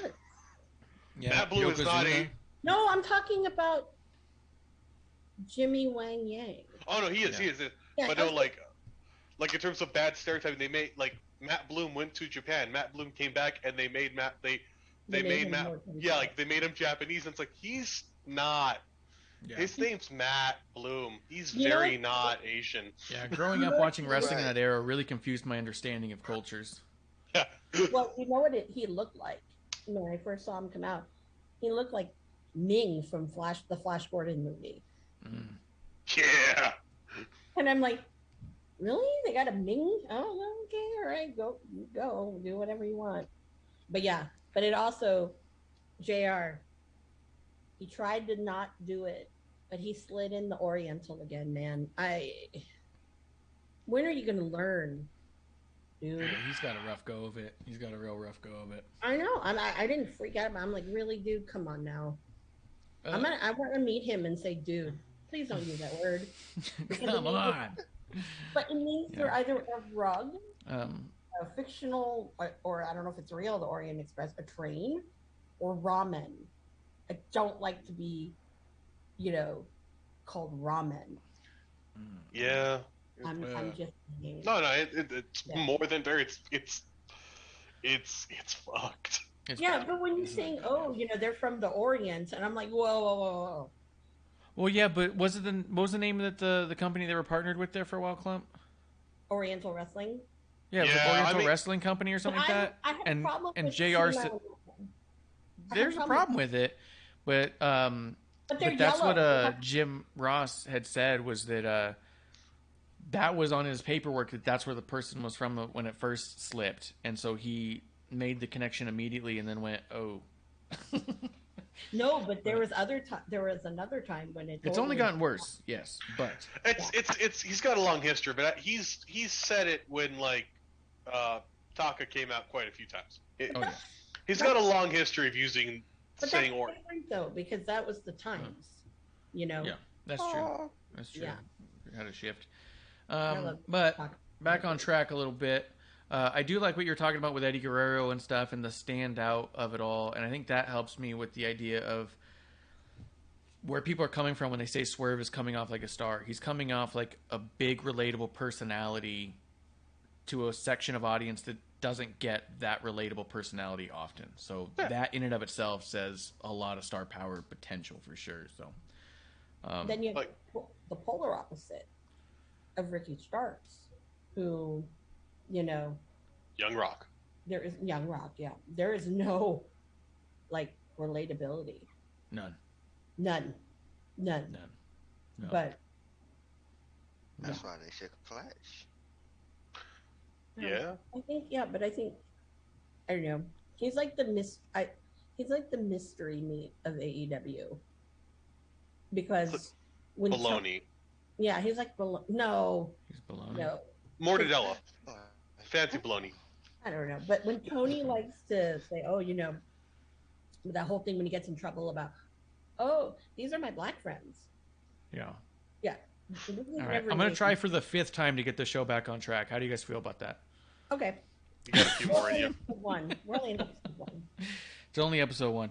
It did open up Samoa Joe against a Joker. A lot of people were speculating, pontificating, and wildly guessing, and everybody knew exactly who it was going to be. And it was not. It was John Morrison, Johnny Elite. Even in the notes, I'm even seeing notes from Bleacher Report where it even says in their notes, it was clear the fans expected Johnny Gargano. So funny. Yeah. I died after. He tweeted out today, I appreciate you all. I was like, I bet you that's related to this shit. It is. And if I could just say trust me on this one without giving any other information, there's a bit of a point of contention that AEW is not showing interest at all in Gargano and has not shown interest in Gargano since he left. And that was a surprise to a lot of people. But I can't really dig in past that, other than it was no surprise to me that it was not going to be Gargano, and I think that's exactly why Gargano is happy that the fan base is being noisy about their want for him, because the company has not shown a desire to have him. There's a few acts that have expressed the lack of interest from AEW, and he's one of them. So, but yeah, it said Johnny Elite on the screen, and the crowd goes berserk. And then by the time John Morrison makes it out of the ring, the crowd starts going, Joe, Joe, Joe. Yeah. They were over it immediately. Yeah, they were like, no. I think it's a great pick, but I mean, I love Johnny. Insert your name. I do. Yeah, I do. It's great. And it was a good match. It was it was a fantastic match. Johnny bumped like a motherfucker for Joe. Oh yeah. And Joe looked good, but it was a great pairing because, you know, I see Joe now and he's great, but you can see some of that age. Yeah. Like in little ways, and like John Morrison fucking went for him, or John Hennigan, he went for him and he did the best, and it was such a good match. It was like, I was like, this is, man, if you did a few of these every night, I wouldn't be as sad when I watch AEW. Yeah. Yeah. But you Yeah, that know, was pretty cool. I mean, it's true. I mean, I felt that he's always made, like, he's always shined and makes whoever bump the shit out of himself, he'll do it. I mean, he has no problem doing it. But like with me, I love The Miz, don't get me wrong. Totally different topic. But I think of the two of them, like John was always that one of, yeah, if you're looking a little clunky, you know, he'll make it look good. Yeah. And He'll get you there. you know, and I thought that it was fantastic. Now, what it did do to me was it got me way too excited about the female Joker. I'm like, oh my God, they got Taya to come. Oh my God, this is gonna be great. Then let down, but yeah, I felt like it couldn't have been Ty because it had been too obvious. To be no, honest, but that the would second be it came great. out. They need that. They need those kind of women, you know. Sure, but no one signed. Maki Ito is not signed to AEW. John Morrison's not signed to AEW. They just appeared one time. Yeah. You know what I mean? Like, if Taya had shown up, she wouldn't have been signed. She just would have appeared one time. That's the other thing I get frustrated with all these appearances and stuff, is the people just show up for one day payoff, and then the company gets credit for bringing them in, but doesn't get credit for keeping them because they don't. I think Johnny will stay around. He didn't get signed. What do you got, Shakes? You'll see him a couple of times, but I think he will, because there's enough of those, young flippy guys that, he brings another element to it. Sure, but he didn't get signed. He didn't come out with an all elite graphic, and if they wanted to sign him, they'd have signed him a year ago when he was released. But you know how long it takes a lot of people to get that stupid all elite thing? Because someone recently just got one, and they've been there for a while. Yeah.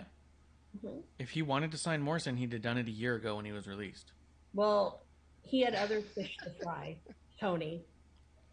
Yeah. He's after big guns. He was trying to get CM Punk. That's what I would say. What do you got? That's what I would say about Morrison. And I agree with Amanda. I think he will be around.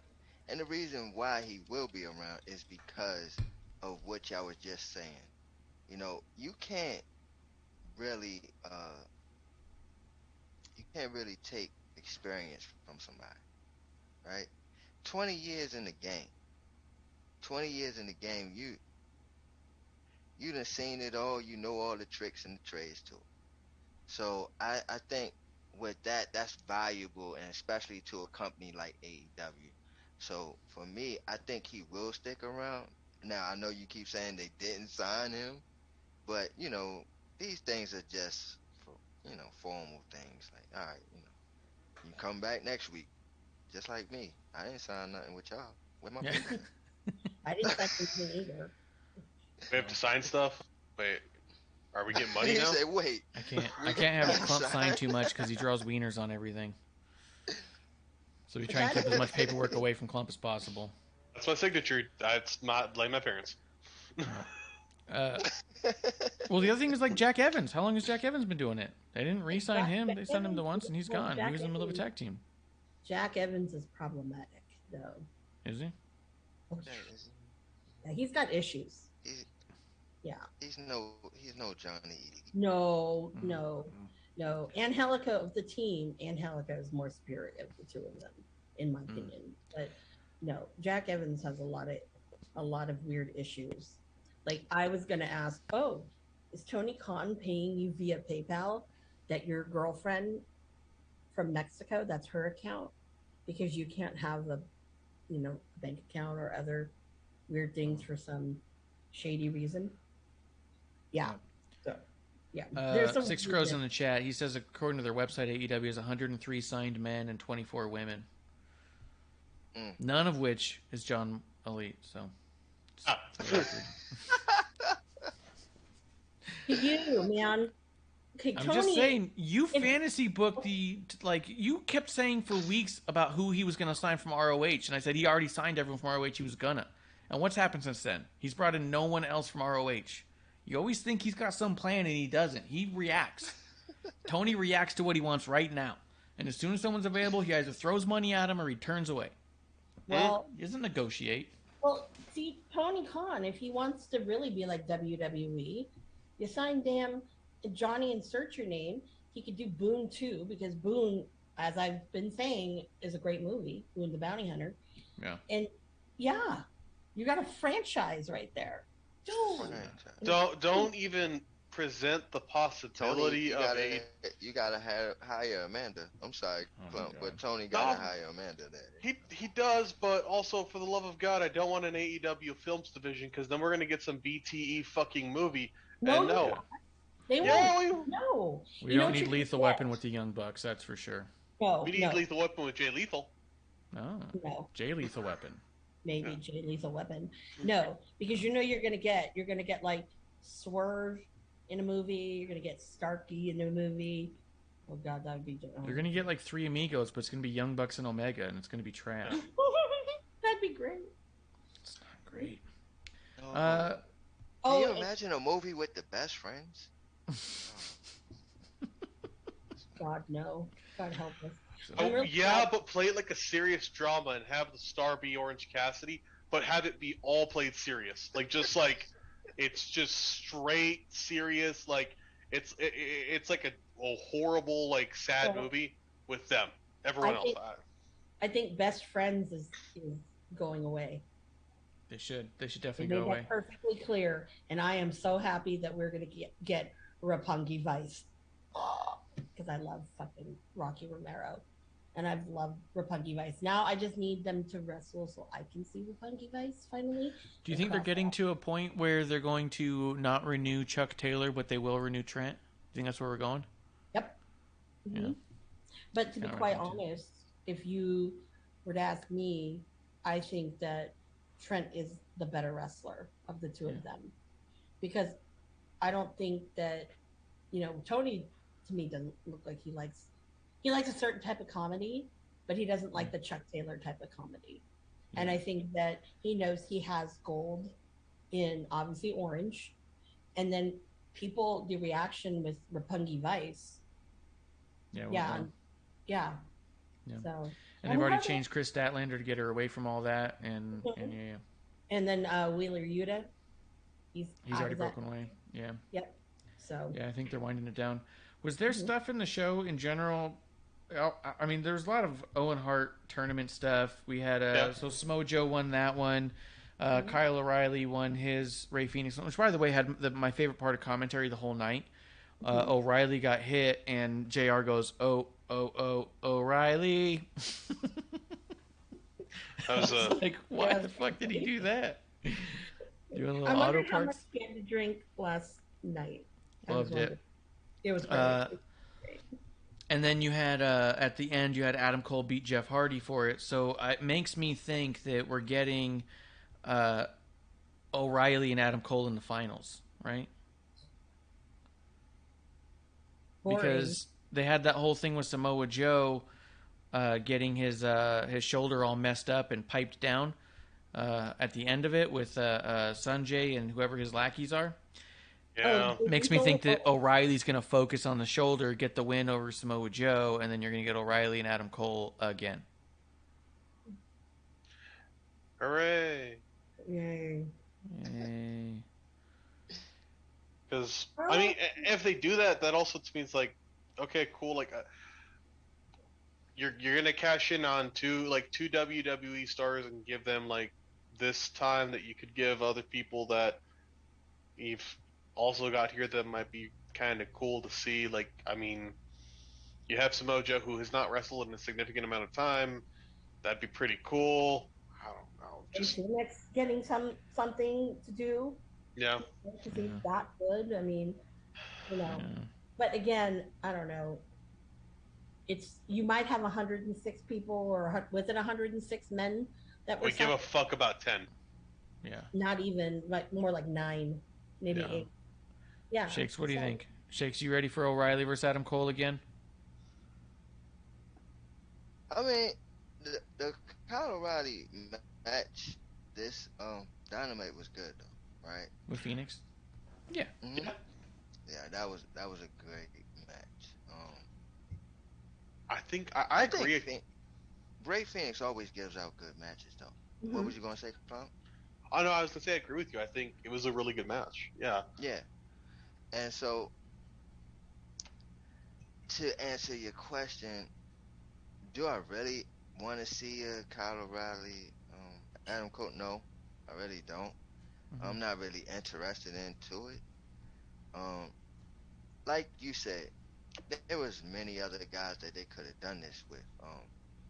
Like why was Darby Allin put out in the second round? You know, like these guys is like they the ones that should have been there, and to see another possibly war between Darby and Adam Cole, right? For Owen Hart, that would have been more interesting to me. Yeah. So no, it's not interesting. No, I agree. I agree with what Shakes is saying there. I mean, good matches aside, like when I think about it, if it goes that way too, it's just one. this is going to be a match with a bunch of out of the ring bullshit happening.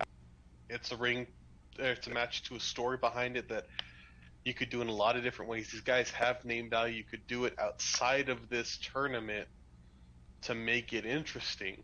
So I have trouble trying to make it interesting to myself to enjoy it. Yeah. I mean, also, like, thinking of the idea of an Owen Hart tournament, Owen Hart was an amazing wrestler, but to me, I think of a lot of times him being kind of the undersung worker, and I don't see that in so many of the people, and I don't see in any of the people that have advanced this far aside from Joe. Like, the great worker who hasn't gotten what they deserve, you know? Yeah. And I don't see that. I mean, this to me would have been a really cool, like, tournament to make somebody a single star, somebody you haven't seen in a while, like, just blow them up, because you have people who have done great things, but here we are, you know? Yeah, it'd have been a good tournament for the guys like the Darbys, or even nice to see Jungle Boy do a singles thing would have been good. You got your Yutas, your Daniel Garcias, you know. Pac, maybe he's always been regaled as he's another one of those always says that they're underappreciated, which means that they're probably actually appreciated when they're always the one that people say isn't. Ricky Starks, and honestly, Ricky Starks, yeah. A guy like who you just named? Man, Yuta? you just named somebody. No, Yuta or Jungle Boy? Jungle Boy, right? Yeah. Like a guy like Jungle Boy should have won this tournament, right? Like, if you think about it, you know, like what he just said, to make somebody, to push somebody over, he's right there. He's like, he's sniffing it. He's sniffing the surface. This tournament, and winning this tournament would have put him over, right? Like, then he could have been, I mean, and just would have kept on with the mantra of I'm the Owen Hart champ. You know what I mean? Yeah. Like that, and it would have fit. It would have fit. Like, okay, that's it. This is like it's like any other tournament. Like, they just threw together, and that's a shame to do that to Owen Hart's name. Yeah. 100%. That's why I think, like, well, the FTR guys should have been in the final. Yeah. Just because, and my thought is that vein of, you know, kind of that underdog, because they've been kind of. Should have been Jungle Boy versus Dax, yeah. Yeah. 100%. Jungle Boy, the problem is, had they done this storyline and gotten him away from Luchasaurus, that's obviously what they're going to now. It's like, you're a little late on that, dude, because you could have had him really shine in the tournament. Yeah. But then again, remember, this is the tournament that all the really good matches happened before. Yeah, they were all the qualifier matches, all the good ones. Yeah, and now it's like boring. You as know, soon as they put their bracket together, you said, "Oh yeah, never mind." You worked this one in reverse. You're getting from the matches I don't care about from the middle out. Yeah. So I don't care. Like, especially if it's Kyle O'Reilly, Adam Cole, nobody cares. Well, and another part of that, like Kyle O'Reilly, Adam Cole, another element of All Elite Wrestling highlighting a feud among the elite. Yeah. You say you're a company that's building stars, you're pulling all these people in, you talk about how you're so much different than everyone else in the industry, and yet another main event caliber match, anything with a fucking name, it's got to have the elite involved in some capacity. And this has gone since day one. Whether, you know, the ring was a Cody thing with MJF. The, you know, do I need 35% at every show to be the Bucks related or the elite related? And that's what it is, you know? Yeah, and I'm not personally interested or impressed by the Bucks, especially not when they're talking. If they're gonna do anything, they better shut up about it. let's talk a little more about Wardlow and MJF. This storyline actually is AEW originals doing an AEW story using a guy who they say has been underutilized by WWE forever in the almighty Sean Spears, looking more and more like a clown every time. I saw a lot of people comparing this segment, obviously, to the last time that they did this with Cody, and I thought it was funny to me that people were saying that Cody took it like a bitch and that Wardlow took it awesome, and I felt torn because it looked to me like they were complaining that Cody sold the shit out of it, like it was a terrible thing to live through, and Wardlow acted like it was a pointless thing to do. Mm-hmm. And so I was all like, well, I don't know if I care as much now if Wardlow's not going to sell anything. Where with Cody, you're so like, God damn, Cody's going to be beat up before he gets there. Where now you see Wardlow go into the match and you go, well, Wardlow's fine. Like, yeah. Like, I don't feel bad for Wardlow. You know what I mean? Like, you should want to feel bad for the guy at least a little bit, shouldn't you? Well, if it's going to hurt and you're going to do it to be a thing where it's this crazy, painful thing, then do it. And then don't have him get his ass beat by them at the end. Like, yeah, like him getting stomped out after, you're like, oh, well, that was all fucking worthless. Like, you looked great for a while. Yeah, that was weird too, yeah. And then have Spears be the one to take him down too. You're like, this jobber? Shakes, what do you think about this? I know you've been digging the MJF Wardlow stuff, and I think it's been solid overall, but I don't know, I'm not as invested in this story as I think I'm supposed to be. I mean, the storyline is great, but I didn't really like this one. Yeah.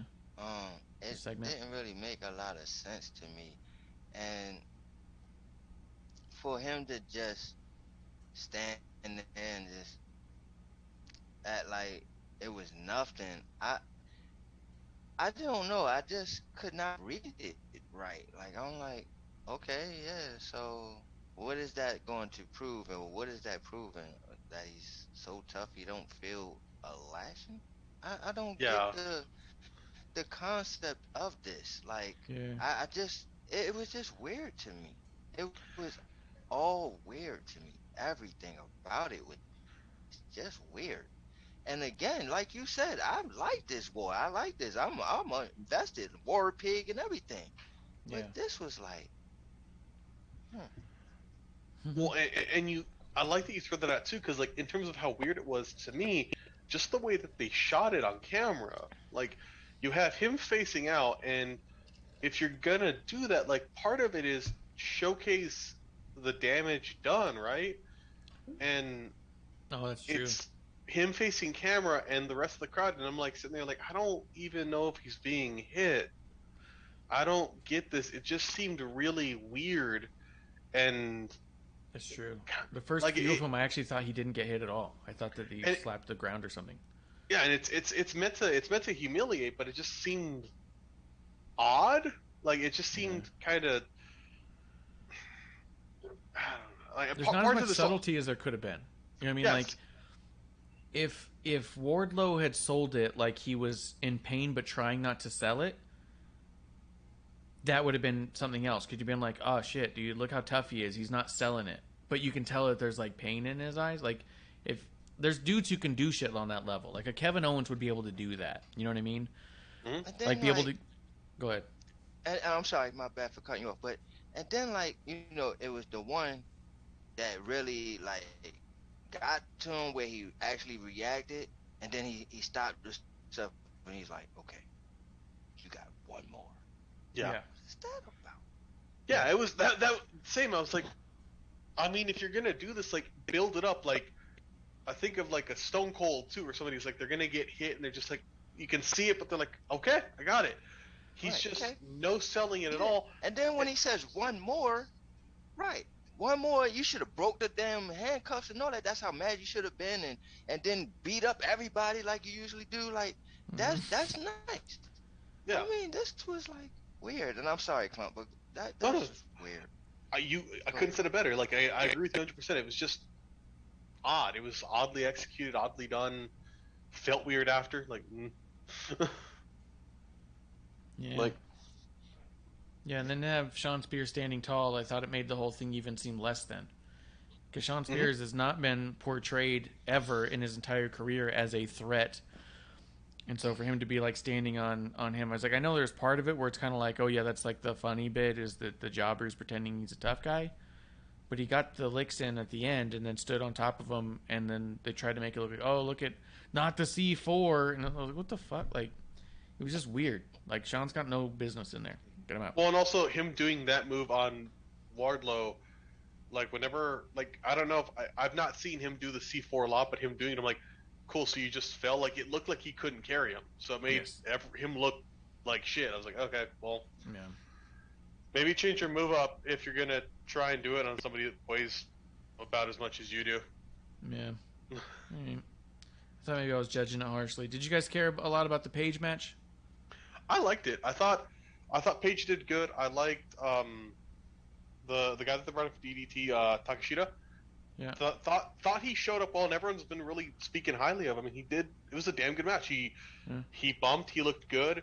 The only thing I didn't really like was, and they did a lot better here, where Hangman didn't seem as out of control as some matches. You know, he didn't have that, like, he's getting his ass kicked the entire match and then he wriggles it out. It looked like a good, solid match, but I feel like Takashita kept doing things where it was just a little bit too... A little too much? A little bit, yeah, like he was doing a little bit, like, too flowing, like when he would jump over the ropes or get thrown over the ropes, and you're like, I mean, if you're getting hurt and thrown over, maybe just throw yourself over. You clearly have great body control. You can make that look better than, like, kicking yourself way up to a 180-degree flip. It looks a bit funky. I also didn't... I get the build-up here is Paige and CM Punk, and I'm excited for that, but also Too much Punk? Too much Punk. And they're both huge faces. Make Punk a heel. This would be a great time. Like, I feel he would be much more compelling as a heel here, because a face-face, you know, match is going to be weird, and Paige is the baby face. You know? And, I feel like they're teetering. I feel like they keep teetering on who's going to be the heel here, if I'm being honest. And I mean, in my house, CM Punk is the heel. I've never cheered him one time, and I feel like he's a pandering asshole, and everything he does is for his own sake and not for anybody else ever, and it is what it is. Even when he does the, like, when Sasha and Naomi walked out, and people were going back and forth on stuff, Punk decided that was his moment to shine. And it wasn't because Punk is out there trying to defend them. He didn't give a shit about Swole when she left. He doesn't give a shit about when Sasha and Naomi when they walk out. He was doing it because he knew that it was going to get him recognized. It would get him trending. He does everything selfishly. Even when he wears those political shirts. I agree with what he's wearing. But I think he's wearing it too big because he wants to be trending because he's wearing that shirt in Texas. I don't think he's doing it because he doesn't tweet about it. He doesn't talk about organizations to donate to and help. He goes, look at me, look at me, look at me. Every time. And that's why I don't like him. And I'm glad you said that too, because in doing that, like, I agree. I agree with the shirt. I agree with the sentiment. I wish you did more with it. I wish somebody else did more with it than make it a pandering point. Because, I mean, partly to me is like, I align with that shit. I align with that value, but it's not seen in wrestling a lot. Dude, he's real life Joe Gacy. Yeah, but if you're gonna be, if you're gonna try and bring your beliefs into it and stuff like that, be consistent. Then go all in, like do it really, like make it a thing. It just seemed weird, or you know, make the company do it, because I mean, I don't know. It's weird. Like Cody did that better always. I mean, yeah, it was funny at times when Cody would release a shirt for every cause for himself, and it was kind of funny. But he'd also do a fair amount of work with it too, where like, yeah, this is getting donated to, or we're doing shit for it. Yeah, it was ridiculous. It was always Cody shirts, but at least it went somewhere. Yeah. Well, I didn't get my AAPI shirt. The Cody it's Rhodes. on the way. It's happening. Shakes. No, but it's the month now. It is the month now. It is the month.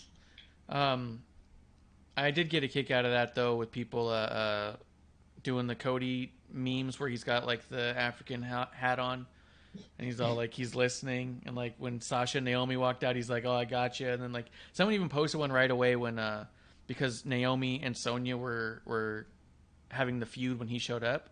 They posted him and they're all like, Cody hears you, Naomi. He'll take care of it.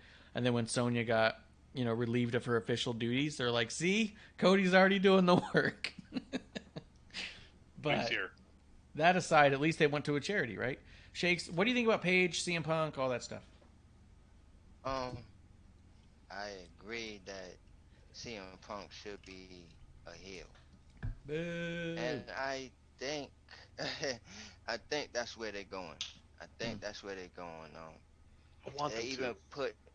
they even put him on the commentary so he can start to talk trash so you can actually hear him yourself. And like I always say, to be a heel, you gotta be somebody that is like, I really just don't want to root for this guy. Like, he has to be a fucking asshole, man. And those are the guys I love. Yes, CM Punk. Yeah. Be a heel, all right? Be a heel. Have some balls and do it.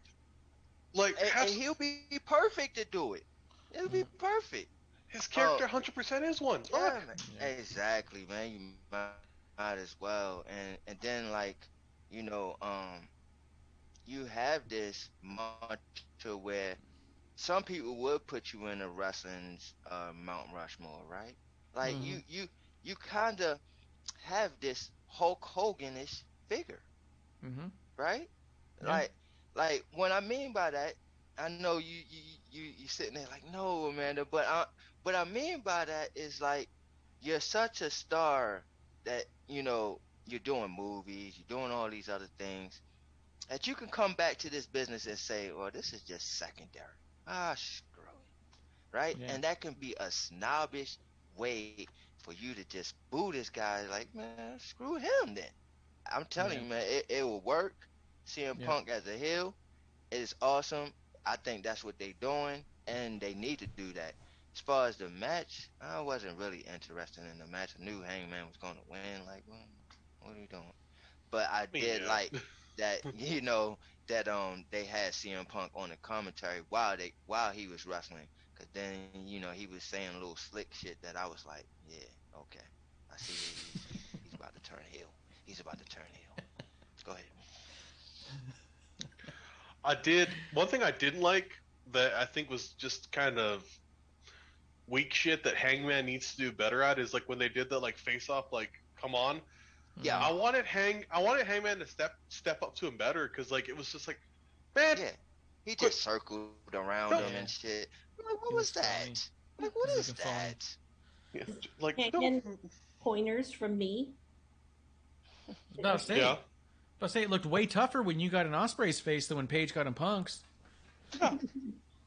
Oh, I would love to get in Punk's face. Oh, if you thought me and Ocean Spray. Oh. Yeah. And it got more physical. Like, I love my Millennium Cowboy. I love Hangman, but like, this underdog shit is not gonna work for forever, and you're gonna hold the belt. It's just like, it's supposed to be cowboy shit, and it's just normal shit. Yeah. Yeah. Why is he all sad? Oh, Hangman's just sad today. Unless you guys have a lot to say about Britt Baker and Maki Ito, because I was not a fan of any second of any of this. But is it just me, or are they going to put Britt Baker the winner of the Owen Hart tournament for no goddamn reason? If her old man is going to be in the finals. Yeah. Oh God, it's going to be a couples thing. Yeah. I mean, yeah. And then, she ain't got the belt. It's good enough. No, she's not good enough, though. Put it on someone else. You've been fucking highlighting for Britt for this whole damn time. Tony is so obsessed with Britt, he doesn't give a shit about the rest of the women, and it's evident and that's why she doesn't need the Owen tournament. Give it to another woman you can make a star, because you did the best you're gonna do with Britt. And she's at where she's at. She's not getting better. Like Jamie Hayter, that would have been perfect. Hayter would have been good. Tony Storm would have been good. Ruby Soho would have been good. Mm-hmm. But I think they're gonna put it on Britt, and that's gonna be it. Statlander. Yeah, that could be a good one. Make Statlander stand out because you brought her in under such shit circumstances, having her be a stupid alien clown. Let her be serious now. Let her go through this tournament and wreck it and win it and say, no, she's the fucking star. You pay attention now, you know? But they're not. They're going to put it back on Britt. Did feel I haven't watched it in a bit, so watching Statlander talk like a normal person was jarring but also positive. But yes, part of me really wanted her to like talk like an alien, like just like speaking very like monotone, like unaware. Like that would have been great, but I'm also like lasting power. Yeah, this got to be better. Yeah, she did seem really uncomfortable. Like greetings, Earthlings type shit. Yeah. I will destroy Brit. And you're like, this is great. Yeah. She did come off way uncomfortable, and I was like, okay, so she knows she's got to change, and she's not ready to do it. So, and it was rough with like the other three women there. They all have such presence. You're like, oh, this sucks. I'm sorry. I'm really sorry. Chris, you got fucked to your heart. It was tough. Like, this is a bad idea. The other one that was remarkably tough, if you don't mind us moving forward a little bit, Serena Deeb cutting a 5-minute promo about how she's going to kick Dustin Rhodes' ass and how Tony Schiavone can go fuck himself. This match coming up at the pay-per-view, Serena Deeb versus Dustin Rhodes with Tony Schiavone in his corner is going to be great. This segment built up that match more than any other match that she might possibly be involved in. I think also the women's champion might have been slightly involved for a couple of seconds before she got knocked the fuck out and walked away from. Yeah, that was weird. It's hard to say. She did. Yeah, she did. Yeah. Yeah. But like, damn. What are they doing? Serena Deeb. Okay. That was, I mean, some people, I think, thought it was kind of rough. Like, dude. Not even a little bit. It was pretty fucked up. It was pretty fucked up. But I got to hand it to her. There's a lot of bitterness, and that was great. Came out. Bitterness. And, you know, I honestly was like, you go, girl. You go. Yeah. You earn that respect, because it's true. She was never respected by a lot of people. You know. Producer lady was right around the corner from the TV. She was prepping dinner, and she kept asking me if Serena was drunk. Because from when you just listened to it, there was a lot of slurred and compound words. And I couldn't tell if she was super nervous or a little slurred. Like, but it was jumbled. Sober. I'm not saying she's not sober. I'm just saying the sound of being drunk is going to be an extension of something. If it's not actual intoxication, nerves, or being ill prepared or something. I don't know. Klump, you got something? Yeah, I was like, is she putting on an accent? I was like, what is this? It sounded really odd. I liked Dynamite before I got on the show, y'all. Yeah. Like, I thought this wasn't that bad, and I'm now like, but it was. I'm realizing this is a lot of weird shit. Like, it did feel odd. Like, I don't know if it was slurring drunk. It seemed or I don't know. Maybe she has a cold. A cold's been going around, and she took some Mucinex night before she went out, and it was sleepy time. But it was weird. Yeah, she sounded weird, and I'm not saying not to like the promo, because I thought the promo in and of itself as a bubble wasn't necessarily bad, in that her delivery was a little weird, and the fact it had almost nothing to do with Thunder Rosa was very weird. And the fact that Thunder Rosa comes out and gets chumped out right away was very weird. Someone did the math on it, and in the 80-something days that Thunder Rosa's been champion, she has had less than 20 minutes collectively on TV since then. Wow. She's your fucking champion. But you know who's had way more time than that? Britt. I don't know. Britt Baker. At this time, Tony would like to talk to you guys about how diverse his roster is and how appreciated and how much time he gives, because he also did have a weird commercial segment where he talked about things. I was like, this is odd. Yep. His Asian American Pacific Islander. I appreciated the sentiment, but part of me, like, I was watching, it's like, you grew up a billionaire. Yep. Like, I if your dad came out, who owns the company, and talked about, like, his journey from Pakistan to the United States and, like, working and becoming such a businessman, great, but I don't know. I didn't need Tony to narrate that. Yeah. Also, you can highlight the talent without Tony being there acting like a weirdo. Yes. My take on that was, yeah, dude, I know you're only celebrating because, sorry, your country of origin happens to lie in Asia. So I think this with a grain of salt, dude. No. But my thing is, if you're such this champion of diversity, well, what the fuck do we see on TV every week? yeah. Yeah. That's all I got. Shakes. Well, yeah, like that was weird. I agree with y'all, but I don't know if I missed this segue or this segment, but the what happened with Jericho and the Jericho Appreciation Society? Yeah, we can go Like into that. he was really, yeah, I went into that, right? No, I'm saying we haven't gotten to it. We can go into that now. Like, I'm done with this arena stuff. Oh man. Okay, so well, wow. Let me crack it then. Yeah. Like, man, like he was really getting personal. Like he really put a lot of their business out, and I was like, were they really okay with that? Because I don't know. I seen the reaction of them, and it didn't look like they were too happy about that. Like sometimes that would be something that they was talk about before. Like, okay, I'm gonna say this, and then you can see it in their face. Like it may sting a little bit, but they knew it was coming. I don't think they knew this was coming. Well, I also Not the feel reaction that I seen. Oh yeah, Go ahead. no, I'm sorry. I get you. I agree with that. Like it felt, and if it was scripted, or that was the thing, why did Jericho get all these super deep bad shots, and like your response, like before Eddie was, yeah, I shoved your toothbrush up my ass, and I shoved your toothbrush up my ass, like that just seemed so weak sauce to it, like. That would have been a great chance to say something more, to everyone do something more, and it looked weird. Also, just like we're not going to talk about Jericho. Like I would have loved Regal to be like, and you've gained and lost 50 fucking pounds since you've been here, because you like to go touring and drinking, dude. Come on. Yeah. Yeah, I would like to see them. That's something I've noticed about with all the promos that Jericho's a part of, where he digs on someone. The other person isn't allowed to dig in. Even someone else was, like Eddie Kingston, when someone pointed out, when it was Kingston and Jericho was really ragging on Kingston hard, and Kingston came back with almost nothing. Well, like, well, fuck you, dude. Bitch, let's fight. I'm like, okay, cool. Yeah, like I get it. I like that you're pissed, but like, why can't you say more? Because Eddie, you can talk.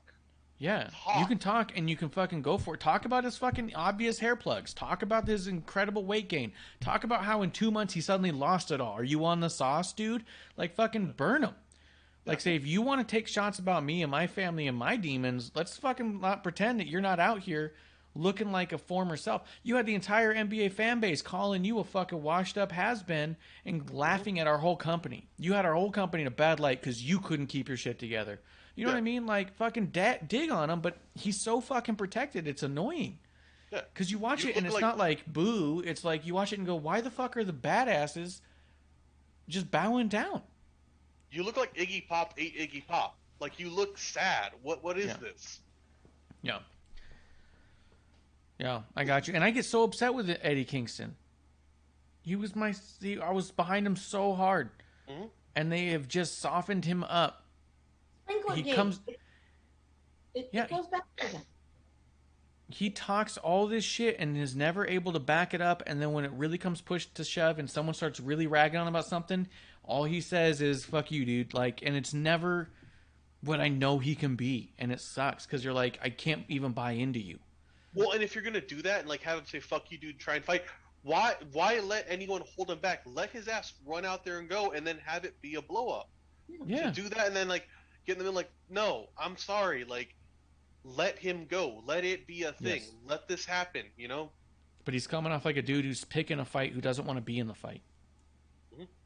It sucks. So I agree with Shakes as far as like the hell's going on here. I mean, we don't kink shame on here because we are big fans of Bad Dragon. But when you tell me your big comeback is that you put that dude's stuff up your ass, it feels like two-sided weird, you know? Yeah. I'm all like, okay, so you got back at that dude because you were putting stuff up your butthole? Mm-hmm. Like, you don't sound like a badass. You sound like you're doing weird shit. Right. You know what I mean? Like, ooh, tough guy. What's going on over there? Yeah. You're like, I got more than one question. And in our match, I'm going to jam more things up my ass. Yeah. I'm going to jam your mics. I'm going to jam your family up my ass. Okay, Yeah. William, chill. Yeah. Will, what the fuck? You know, some people reach in the front of their pants and pull out nuts. He's going to reach up the back. You have to shake him real quick. And you're going to be like, come on. Oh, he's got the brown knuckles. Yeah. Brown stain. Mhm. Regal's returned to the ring. He comes out in white trunks, the streak up the back. Like, oh no. Yeah. That's what I mean. It's just one of those things where it's kind of like, I don't know. That segment went on for fucking ever. Yeah. And they stretched so hard to talk about WWE as much as they could. Because that's all Jericho's whole gimmick right now is that he's the WWE guy. They were really stretching. They got real into it where every time it was all like, we were the good eye for an eye match. So that would people be like, what's the other eye for an eye match? It's like, oh, WWE did an eye for it. Oh, you're trying to veer the conversation to WWE when I should be thinking about two dudes who want to rip each other apart, and I'm not. Yeah. Kind of make me want to go back and watch Rey Mysterio lose an eyeball. Yeah. No, it's like it's old. It's every promotion that's lost to WWE starts going to this point where it's like, well, remember this? Like, Yeah. how long before nothing would make me happier than somebody just coming out and saying like, I'm done talking about your glory days somewhere the fuck else. Yeah. I don't care. You're here now. That's why Freddie is going to be our Lord and Savior. Yes. Yeah. Freddie Prinze Jr. is going to save us all. Mm-hmm. I will say my favorite part of the whole thing, though, is when Jericho starts to say he wants to do a Stadium Stampede match, and Moxley said, I'm not doing that shit. That was my favorite part of the whole thing. He goes, no. Yeah, I ain't doing that shit. Yeah. I ain't doing that shit. Yeah, that was the best part to me. Yeah, that was good. And why have they castrated Daniel Bryan on the mic, too? We know that dude can talk and rile up a crowd, and they just have not given him a mic in months. He doesn't need one. Everyone around him doesn't need one. Yeah. No, I know. That's why they have Regal. Regal is the mouthpiece. Yeah, but like you. But everyone talks about Jericho. Or not, I mean, everybody talks about Daniel Bryan. Go ahead, Klump. Yeah, I agree with Marsh. He was like, yeah, Regal can talk. Yeah, Moxley can talk. Yeah, Eddie can talk. I'd like everyone else to also talk too and air grievances because it, like Santana Ortiz, I'd love them to say some shit. Like I'd love to see Daniel Bryan. You know what? Only one person in the entire storyline has ever done. Literally talked themselves into the main event of WrestleMania. Everyone else never talked themselves into the main event of WrestleMania, of one of the biggest WrestleManias of all time. And you're not going to give that guy the mic? Daniel Bryan won over the crowd on the mic. Yeah. And talked himself into a point where the company had no choice but to put him in the main event of WrestleMania 30 in a 2-match night. Jericho can say he main evented WrestleMania one time, but it was happenstance, and because he was in the ring with Triple H. He didn't talk himself there. He rode along and got there. Daniel Bryan talked himself there. Give him the fucking mic. That's all I'm saying is tried and true. Yeah. I did like the fact that they tried to stop Judas from happening. That was good. But that damn crowd. Just say no, people.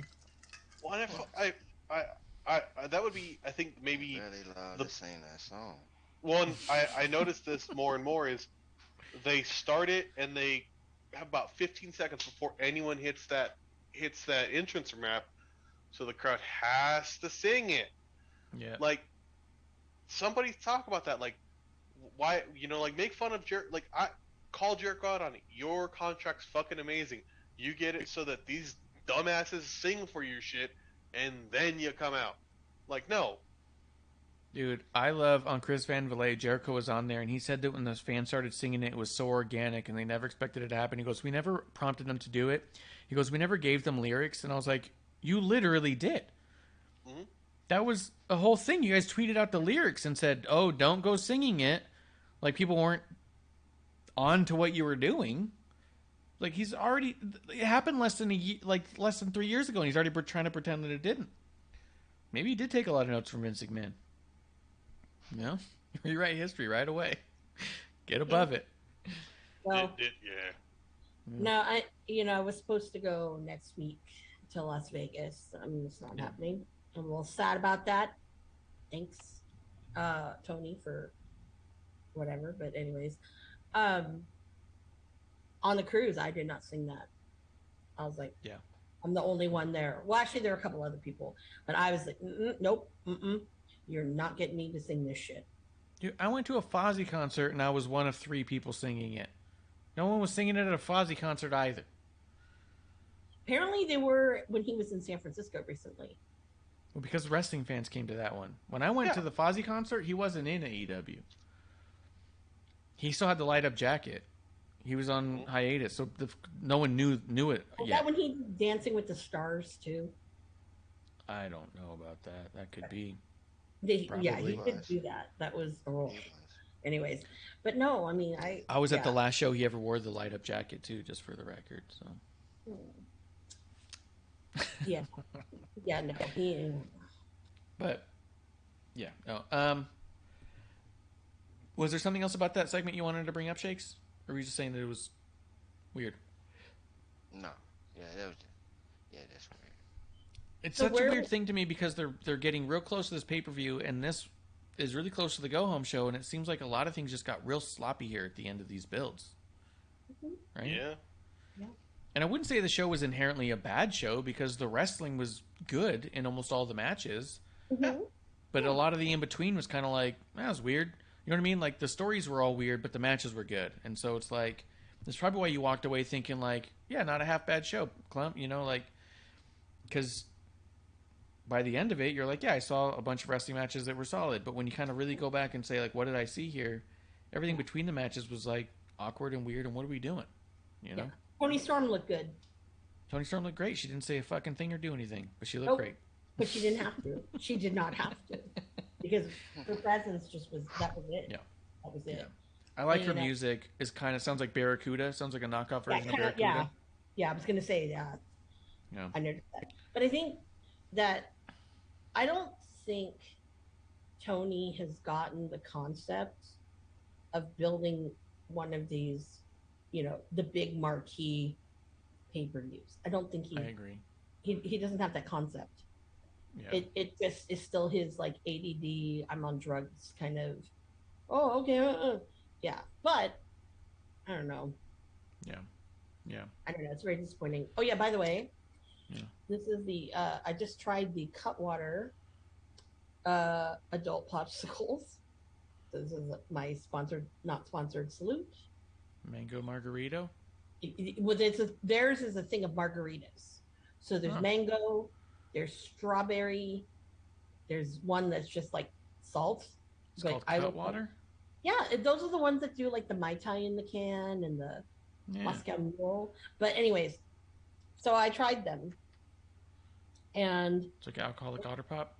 Yeah, Hell there's yeah. a lot of alcohol in this. Let me tell you, I've been sitting here like, woo. Yeah, it's a little strong, but very good. You know what? It's actually not too bad. I want to try the Truly ones because those ones are lemonade. Yeah. So Those are supposed to be good. So remember, you don't have. It's not who you're drinking with and what you're drinking. Yeah, it's the pops. It's all about the pops. Right. Responsibly. Yeah.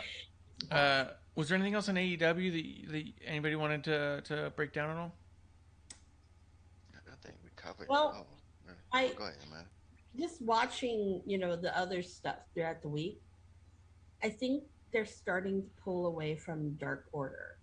Yes, I got that impression this one too.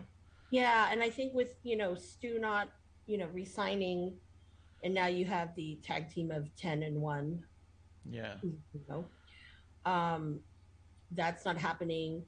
Silver and Reynolds are breaking off into their own little universe. Alan Angels. I know he's been doing just great doing indies out there. I mean, his girlfriend lives in my area, So he's always out here now. And I saw him at this really small place, and I was like, dude, he's pretty damn good. They don't utilize him as such. And then obviously Colt, I don't know what the hell's going on with him. He's been MIA. Yeah. But, who knows? That's true. Yeah. So, I mean, I just thought that was very interesting about it. And especially because are they hinting that they want to have an Amanda Huber doll with the Jazzwares thing? I was thinking about that. That could be. Yeah. They should just do it anyway. Should have had a little family pack, and don't even put it for sale. Just something nostalgic for them. Yeah, give it to them. It's a little creepy. I don't know, but I don't know. All I know is, So that's what I wanted to see if anyone else saw that about Dark Order. So I noticed that with the 10-1 thing. I agree. Yeah. No, I was just saying I agree. I think that they are kind of disbanding. Yeah. And which they should. I mean, it's a lot of them, and they need to just really make a name for their own self. Yeah, yes. But really, Dark Order was all about Evil Uno and Stu Grayson at the beginning. Yep. So yeah, and then it kind of got hijacked by Brody because they're trying to give it new life, and then that obviously went the way that it went, and then they were trying to see if John Silver could carry it, and then that really hasn't been the case. And so I think that it's about time, like you said, let them break off, let them have their names back, stop calling people 1 and 2 and 3 and 4 like Anna Jay and Tay Conti already broke away from it. Well, I do like how with 10, because his name is Preston, how they spell it Preston with the 10. That's good. Yeah, which I thought was really kind of creative. So I'll give them that. But no, we don't need it. And he's a good looking dude underneath that mask. Yeah. So, Yeah. Whatever. And I really want Colt to go back without having to do all this other bullshit. Yeah, I can see that for sure. Yeah. We got to get in shape to wrestle Punk because it's going to happen. Yeah, we're going to get heel Punk right there. It could be. Gonna happen. Anything else from AEW? Nope. No. Shakes, did you watch any of NXT this week? No, I didn't. Did you check any of the? Killed me again. It's all good. Did you go back and check any of the stuff that we'd mentioned last week? A couple things or no? No, but what was the homework I was supposed to check? Well, it wasn't necessarily homework, but it was just I'd be curious to know what you thought of Natalya versus Cora Jade was a really good one. Specifically, we've been really digging on Joe Gacy, although his stuff's a little over the top and a little almost supernatural. It's been really good. So I'd be curious to know what you thought about it at some point, but it's not like a dire thing. I will say though, if we're caught up on AEW and you didn't watch NXT, if you want to bow out because it's late over there, there's no problem with that whatsoever. Because I think me and Amanda are the only two who watched NXT. Yeah. Wow. Okay. Yeah. And that way you're not. That way you don't feel like obligated or tied down or nothing. What are you talking about? Yeah, man. It's been a long day too, man. I've been doing a lot of content today, so. But man, you know me, man. I love talking wrestling. So, man, when you say you were still on, I said, "Oh, I gotta go." Yeah. But yeah, man.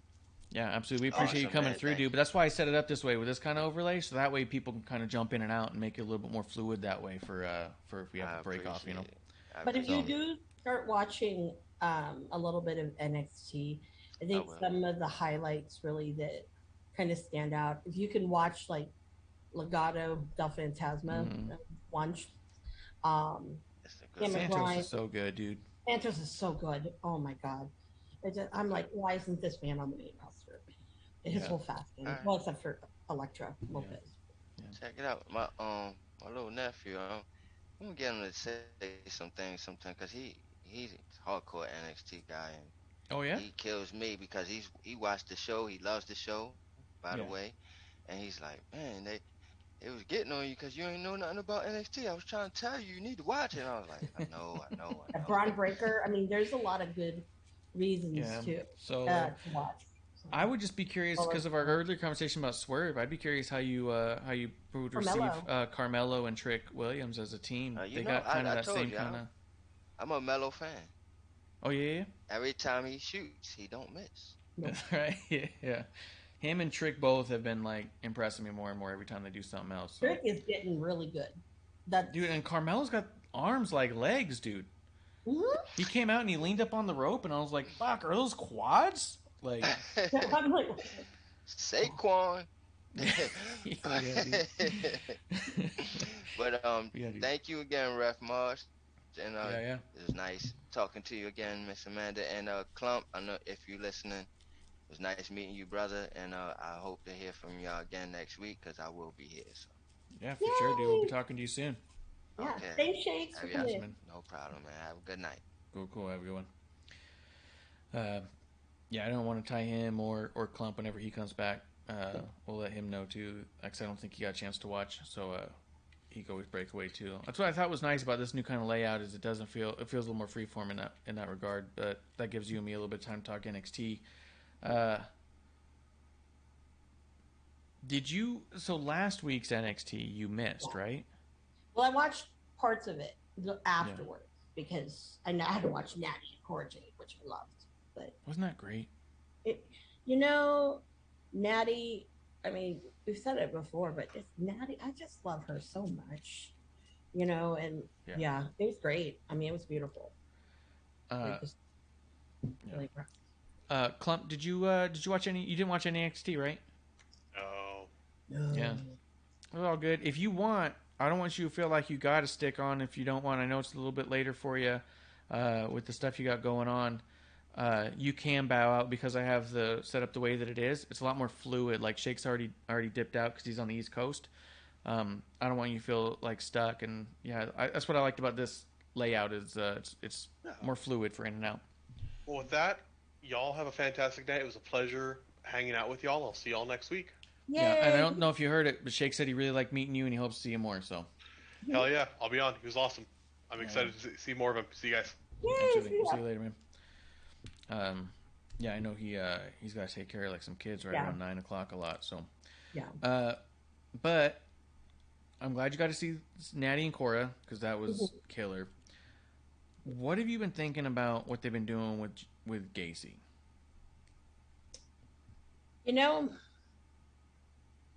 As someone like I've been saying, oh my God, at first I was like, oh, I don't know. And now I'm like really sold with it. It's just interesting where it can go. Yeah. So for me, I'm watching it man, I'm invested to see really where we're going with this and what's going to happen because it's such I don't want to say it's unique, but it's a different twist on a cult leader that we haven't seen before. Yeah. And how it's developed into what it is now, I did not expect it to do that. I thought it would be something, this is just going to fizzle away and whatever. But it's just, he's so damn good. Like, I think he's amazing at what he's doing. Here's the thing that I want to know if you catch. A lot of people have been saying that he feels like a knockoff Bray Wyatt. I feel like he's so different than Bray Wyatt in so many ways. It's a different, he's approaching being kind of that cult leader in a totally different way. Yeah. And I think that, people see the two, the guys with the hoods and whatever behind him and whatnot and all these other weird like druid people and whatnot, but it's completely different because I think it's more psychological, if that makes sense, than anything that Bray ever did when I used to watch it. Yeah, because there was even times where Bray was saying stuff and you didn't know what the hell he was talking about. You know what Gacy's talking about. Well, you're gonna know, and it's kind of creepy and Bray was just creepy because you're like, what the fuck was that? Yeah. When I hear people say they think that Joe Gacy is a knockoff Bray Wyatt, it sounds to me like them saying that any luchador is a knockoff Rey Mysterio. And you go, there's a similarity in that they were kind of cult leaders, and they're bad guys, and there's aspects of supernatural or at least confusion in the mindset. But outside of that, No, even that there was someone who was they were trying to shit on the last Gacy match, how he kind of like hung upside down in the corner, kind of did like a handstand on the second turnbuckle, and people were like, "Oh, all of a sudden now he's doing this Bray Wyatt thing." And I'm like, first off, he's been doing that since his first match in. He's been doing that for over a year now. Yeah, and I was like, so it's not all of a sudden. Secondly, it's very different. There is similar that their head is upside down, but he's doing a weird ass handstand. He's actually more vulnerable in that position than Bray was, because Bray had a lot of control with his positioning. You know, yeah, this position there's a lot of elements that it could go wrong. Yeah, like really horribly wrong. Yeah, that's true. That's not the same. I don't see how people see that. Yeah, but I do think that what he's doing is pretty rad, especially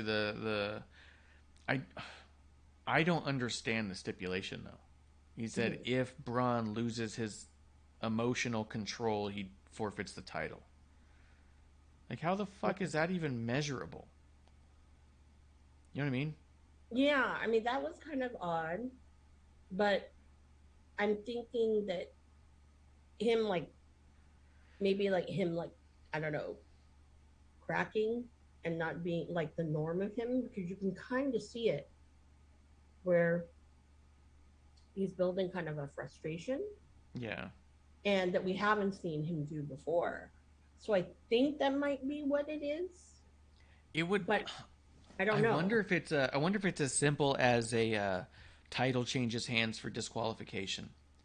So if he loses his cool and gets himself disqualified, he still loses the title. Yeah. And this might just be a weird way of wording that. Yeah. But it's masterful if that is the case, you know. And it could be a cool way to get the title off Braun and move Braun on and get the title on Gacy, where Braun never really took a loss. He just lost his fucking cool, and it is what it is. He was outsmarted. Yeah. You know. I think that would be a good way of doing it, so he doesn't have that loss. Yeah. And can, because we already know it's just a matter of time. Yeah. Yeah. That's what I was thinking. His third match in, like, you know, I don't know why you're down here still, but you know, I get it, because they want to make sure that it's right. You know what I mean? Because they've had failures before. So that's true. That's true. Speaking for ready to move on, Carmelo and Trick against Solo and Cameron Grimes opened the show, and everyone here I thought was awesome. I saw people give a lot of criticism. They didn't like Carmelo Hayes taking a pin for the loss here. But I'll be honest, Solo Sikoa has taken a pin in almost every single match any combination of these guys have ever had. Yeah. It's always Solo taking the pin from everybody. So for me, I was just happy to see Solo get the pin. I didn't care who it was on. Yeah, exactly. That's what I thought too. Because I was like... And... because it's a tag, it's not damaging to Carmelo as a solo, but it can lead to something, right? So let's say Carmelo takes the title at In Your House back. Well, now Solo said I got next, and I've already pinned you once. You know what I mean? And then you can have Cameron Grimes move on, or you could, you know, you could do a few things with it, but I think it at least allows the idea of Solo looking strong for once, because he's keeps losing in all these, and I just need that guy to win from time to time. And then I thought it was weird too. It's like, surprised that Trick didn't take the pin, but Melo did. And so I thought, well, but Solo got the pin, so I'm like, I couldn't even remember. Yeah. The last time, or if he ever had gotten the pin on all these guys. So, yeah, I agree. But I did like the match a lot. I thought it was awesome. Oh, yeah, and the crowd's on fire for Solo. They love that dude. And they're starting to go on tour. Did you see that? They're going to start traveling the little Florida loop. Oh, the coconut, whatever they call it. Yeah. Coconut loop. They're going to start doing it, but for the shows though. So that way they're not going to be just in the CWC. which I think could be really helpful in shaking up that crowd and getting an actual response from what people like, Unless all of them are like, let's caravan and go all over Florida. That'd be pretty fucking fun. Yeah, but Awesome. I want to see that NXT vibe out here. I mean, I think the West is a good measure of it. I think because of the indie wrestling we've always gotten. Yeah. But that's just my opinion. So. Yeah, I could see that. Yeah. I felt like last week was a more complete, excitable episode, if I'm being honest, than this week. This week felt a little bit slow in a sense. Like there was just kind of not as much going on, but the matches were pretty solid for the most part. I don't understand what they're doing with Pretty Deadly at all. I don't get what their gimmick is. No. I think they're transvestites, but I'm not actually positive, and they've never really said it. And I can't tell if they're mocking transvestites or if they're like celebrating, and it's just kind of a weird place to be where it's all like, I don't know if I'm meant to boo you or cheer you, or I don't know if you're trying to do something to rile me up and it's not. You know what I mean? Like, I just don't get it. It's very awkward and uncomfortable. Those are the two words I will say. Because I don't know, it's like, are you making fun? Yeah. Is it tongue in cheek? Or is this really something serious? And I don't know. And it's kind of like, in a way, it's not just insulting my intelligence, but it's like, is it me or does other people feel like there's something really not right with this? And it probably is offensive somewhere? Yeah. I can't tell. I was like, I don't know if it's meant to be offensive or it's really not meant to be offensive. It's really weird. Thea Hale, though, that 18-year-old new signee, she's got a week left of high school. What a fucking cool story she's got. Oh, yeah. You know what I mean? Mm-hmm. I don't know how much she's been doing on the indies at all. Her gear looked familiar, but she doesn't look ultimately familiar to me, and I'm not sure why that is. Mm-hmm. But I am thinking if she's long-term going to be a professional wrestler, how amazing is this for her? For her, Cora Jade, Roxanne, they're all like sub 20. 20 or less. To be able to learn in the facility they're learning in the way that they are, like, their future is bright no matter how you cut it. Even if they don't work it long-term WWE, if they leave, they're going to have all the ability and skill to do whatever. Like, this is just so cool. Yeah. It's one of those things where I think too, WWE did really well with the selection of young women that they've gotten. Just as, in a way, because I can't wait to see what Nick Wayne actually ends up doing. I know he's got the contract with AEW, but I wonder, like, are they going to be around when he's old enough? But yeah, no, it's great to see that. I mean, because there is a lot of talent. Like, I'm excited because one of our ones that was the under 18 Starboy Charlie, he's back. Now, he had a really horrific injury at GCW, but now he's back. So it's gonna be really, really cool to see. So yeah, I'm excited about that. Yeah, I'm excited to see him versus Speedball, Mike Bailey. That'll be really good. So yeah, that could be cool. Yeah, but cool. Yeah, I think that it's phenomenal because when I saw her, I was like, I feel like I should know who she is. Yeah. But yet, I didn't know. And then it had me going on a different train of thought of, when is Zoe Starks coming back? Yep. I've been wondering about her a lot lately. Yeah.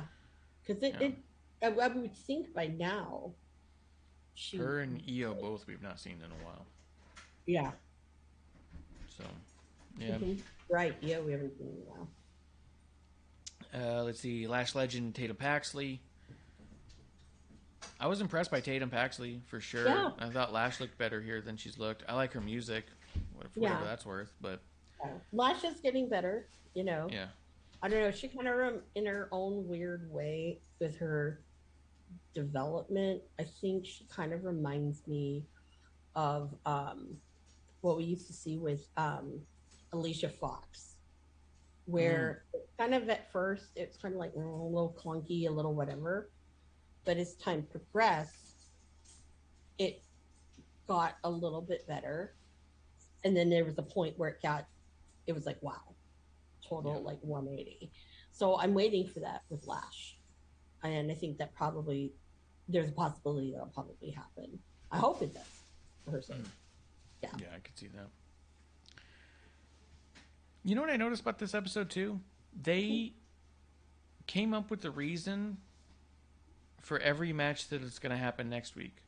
Yeah. Like instead of just announcing matches, they had something happen this week that said next week we're going to do this, next week we're going to do this. So the whole show in between matches was storyline that brought you to a match for next week. And I thought that they don't always do a good job of doing that. And I thought this week they did an awesome job of doing that. Well, the one that I thought was kind of funky and weird was the whole Electra Lopez with her match next week. I thought that was kind of weirdly presented. Yeah, but at least she had a reason instead of just being she had a reason. But it was kind of weird. Yeah. And what was weird about that is so she showed up with Cora and Roxanne. Mm-hmm. And I felt like Electra's been there the longest, but she also felt like the most uncomfortable talking. Yeah. You know? Very weird. Yeah. Yeah. I thought Cora and Roxanne really stood out as like future megastars. Yeah, because she seemed okay when Legato was all together. Yes. But then this was like, it was yeah, her voice was shaky. Yeah, I was like, yeah, it's hard to have, you don't want someone to have like a crutch like that, but it's like, come on, dude. Like, those are some big shoes to be with. So definitely, it's like you gotta step it up and represent, so it doesn't look like, oh, what's the weakest link? Well, that's the weakest link because he's not like completely comfortable. Yeah, that would be one where if Phantasma got called up and she didn't come along, I would get it. Yeah, same here. I would think it's a bummer, but I would get it. Yeah. What do you think of the Indy Hartwell video? Where she... I wonder if it's too late. Yeah. With Indy. I mean, I get where she's trying to go, but it's like you're putting some really bad shit. Yeah. I mean, it is uphill for sure. Yeah. And I don't know if this will be part of the salvation. I think it's like the ship, this is like the last ditch effort. And if not, then I don't see it going anywhere. I think that she needs a total rebrand too. And much the same that like we got Alba Fire. Mm-hmm. Just take her off for a few months, bring her back, have her cut some promos about going through a change and a shift. Mm-hmm. I think if Indy's gonna last, that they're gonna need to do something like that. Just take her off TV for a few months. Mm-hmm. Start doing some vignettes where she's dropping Hartwell or adding something, like give her a shift, because as it stands where we're at, like this has been run into the dirt and it's hard to latch on to any of it. And that there's so many women that are coming up that have a more interesting, I don't want to say like more storyline or anything, but that are more interesting. Like when you see Roxanne and you see, Cora literally Tiffany. Everyone in the breakout. Tiffany. Everyone in the breakout tournament. They've all got their little things. Tatum Paxley, I thought her whole gimmick was a little weird, where she's like this secretary of sorts. Yeah, I was like, what is that? But she gave it her all, and it was still more interesting than whatever Indy's up doing right now. So it's like, I imagine that Paxley's going to change at some point. There'll be a shift in that character where it's a little less like Dana Brooke the analyst, but at the same time, like, I think that Indy's got to go through a shift like that. Yeah, she needs a major overhaul, and that's a real hard one. It's like you just, like your other team, that you were with, just kind of, I don't want to say imploded, but it was gone, and then you're stuck in this stupid one that then all of a sudden everybody's gone. So it's like, well, it's tough. You do. Yeah, she needs an overhaul because she's got a ton of potential, but it's just it's absolutely run its course to the point where, like you said, I think it is too late to just pull the nose up. Mm-hmm. So I think you need to do the Phoenix, like burn it and rebuild it. Like, because she could have the most incredible match against Mandy. Okay.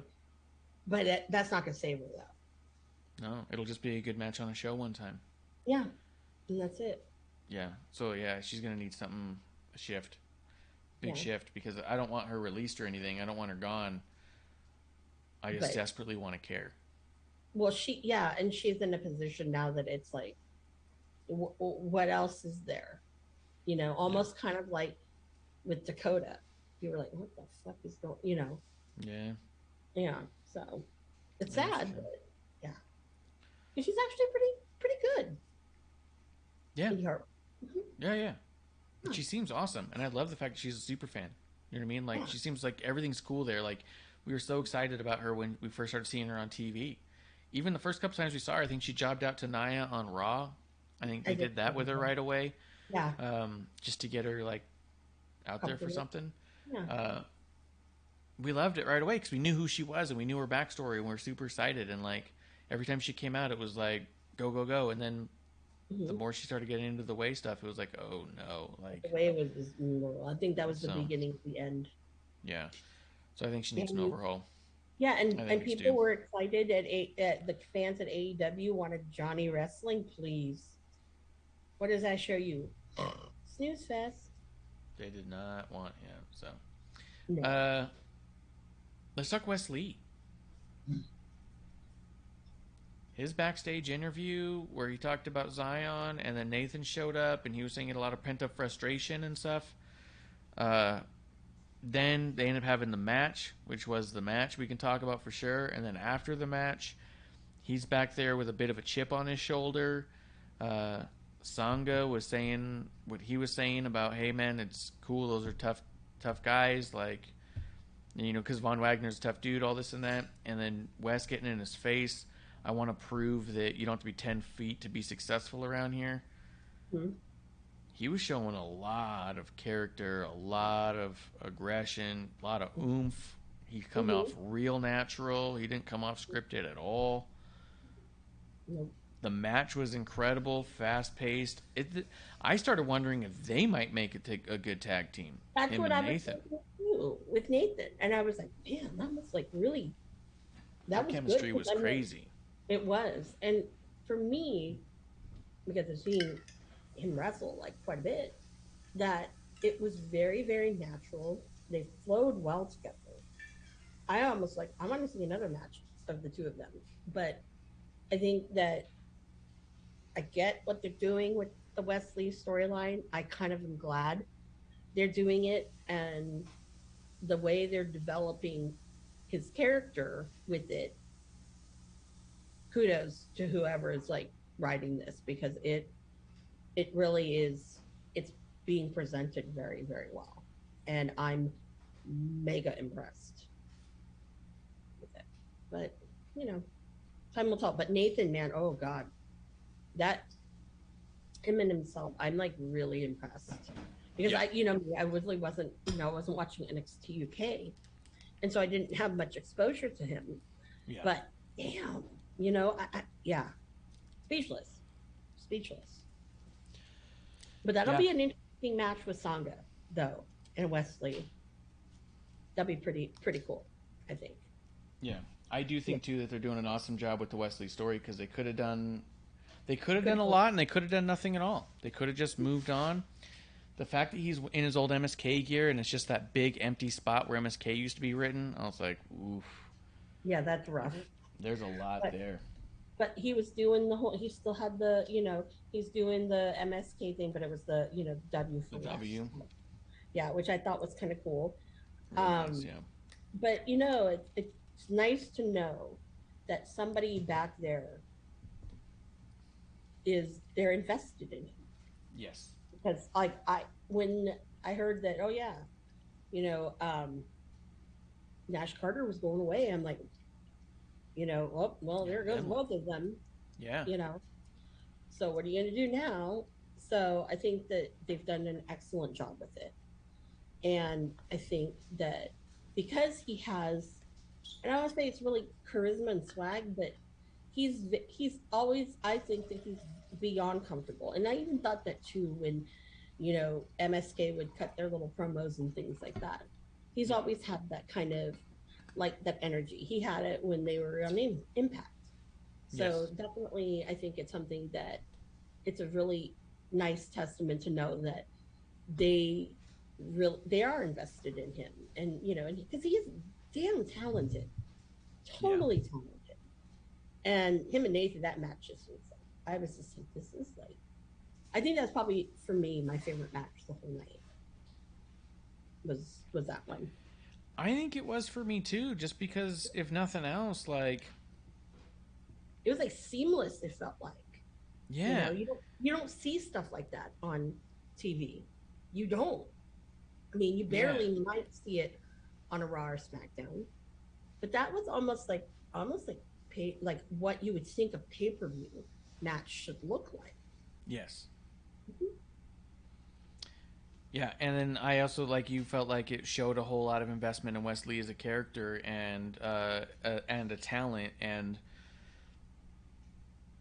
that they're taking the whole storyline in and of itself seriously. That there's something about it that was still a little bit weird. You know what I mean? Like, Mhm. I know we didn't talk about it, but former Nash Carter did put out that statement as he's trying to get back wrestling again, and the now Zachary Wentz.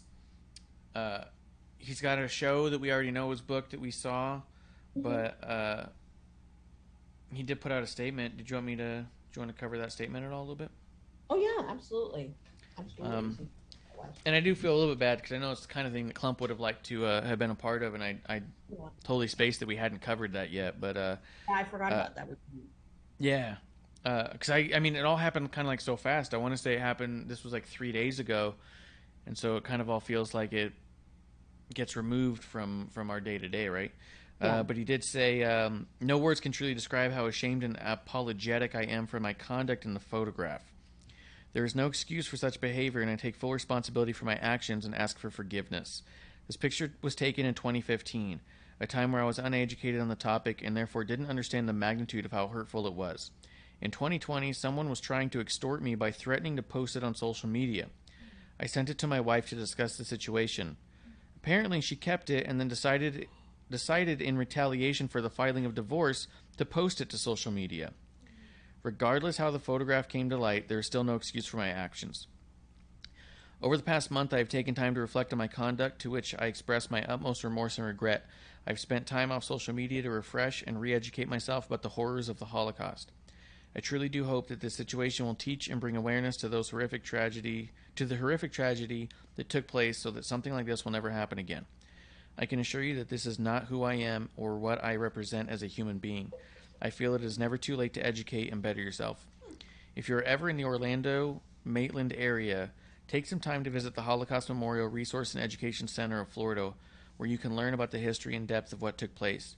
It was an incredibly eye-opening and impactful experience that teaches the importance of this history. So, obviously a little more came to light there, because I remember that because we talked about the strangeness of the photo being out there, looking like a screenshot from a Snapchat from whenever, and how that came around, and sad situation too when you can't trust the people you think you can trust, even in this case where it appeared like him confiding to seek help and advice, and that person decided they would hold on to that as a mechanism for hurt in the future is definitely a bummer. No matter how you cut it, no matter how wrong he was, doesn't feel like good either way. But at least he's owning up to it. He is trying to be better. I mean, as much we've talked about it before with the IWC and the concept of cancel culture versus accountability culture, and I like to lean into the concept of accountability in that rehabilitation is an option. If you're looking for someone to be held accountable, there has to be a part two. There has to be of redemption. If you want someone to be held accountable and they are not given the option to grow and learn and be better, then you're not holding them accountable, you're holding them down. And there's a difference. But there are some people that are beyond the um, beyond Redemption. that, what they do, that redemption is not gonna fly. Yeah, there's some things that are just like, hey, good on you, go live your life, and it is what it is. It depends. I think there's varying degrees, and I do think that that's where the conversation is, right? Is when we're holding someone accountable, what are we holding them accountable for, and is there a next step? Is there another side? And I agree, there are times where it's like, no, there is no redemption for this. You need to disappear from our little world and go find your own little world, right? Taking a ill-tempered or ill-humored photograph feels like something someone can learn from. It doesn't feel like the unforgivable sin. You know what I mean? So it's cool to see him take that effort and those steps. You know what I mean? Regardless of whatever happens next, he's trying to actively be better. Yeah, absolutely. And I think that there are enough um, avenues for him to go that that's not gonna be an issue. Like, we're not gonna see him. I Yeah. mean, I think that if anything, I don't think he'll go back to Impact. AEW wouldn't do it because I think with them it was going to be a package deal if they were to go. But I think that there's enough out there, because definitely I know that before he went to the I think he did like one or two of the Josh Barnett blood sports. Really good, because he has that fighting background. So I would not be surprised if we don't see him on GCW. I think that's probably where we'll see him. Obviously, because he is one of quote unquote Sammy Callahan's kids, we'll definitely see him on Wrestling Revolver, which, I mean, that's where I first got to see him wrestle in the early days of them putting the Rascals together. So that's kind of bittersweet. Maybe he might tag with Trey Miguel again and revitalize the Rascals. I mean, who knows? There's lots of possibility. And I don't think that there's some people who are like, oh, cancel, whatever. But I think that with this scenario, it's like, you can tell when something's genuine and you can tell when something is kind of bullshitty. Unfortunately, it was a whole fucked up situation with his ex-wife or soon to be ex-wife. And that's not cool. And I mean, yeah, it was something he shouldn't have done. But then, like what you said, people who you think you trust, they betray you. So that's, I see that, I get it. And, and honestly, it's like, everyone has skeletons. I always say this. A lot of these wrestlers have skeletons. And, unfortunately, if you're privy to certain things, you either can keep it to the chest or you're going to use it in the future. This is why, to me, that is so outrageously shitty. Is there are literal constitutional laws that prevent a husband and wife from testifying against each other, much the same as a lawyer or a doctor. It's seen as an absolute level of trust that is not to be breached even in a court of law, because you would confide in that person more deeply than you're expected to confide in others. And it is seen as unfair to ask that person to breach that trust. So the idea that that person who's protected by constitutional law from testifying against them is the one, they decide, oh, I'm going to go ahead and do this. That's how serious that, culture takes marriage. You know what I mean? Like partners like that. So that's to me, that's the big shitty part. It's like, God damn, man. Like, yeah. But I mean, there's other shitty parts, but if it's going to come from somebody, for it to come from theirs, like, well, if anybody at the end of the day, it's really going to hurt, it's her, not him. So,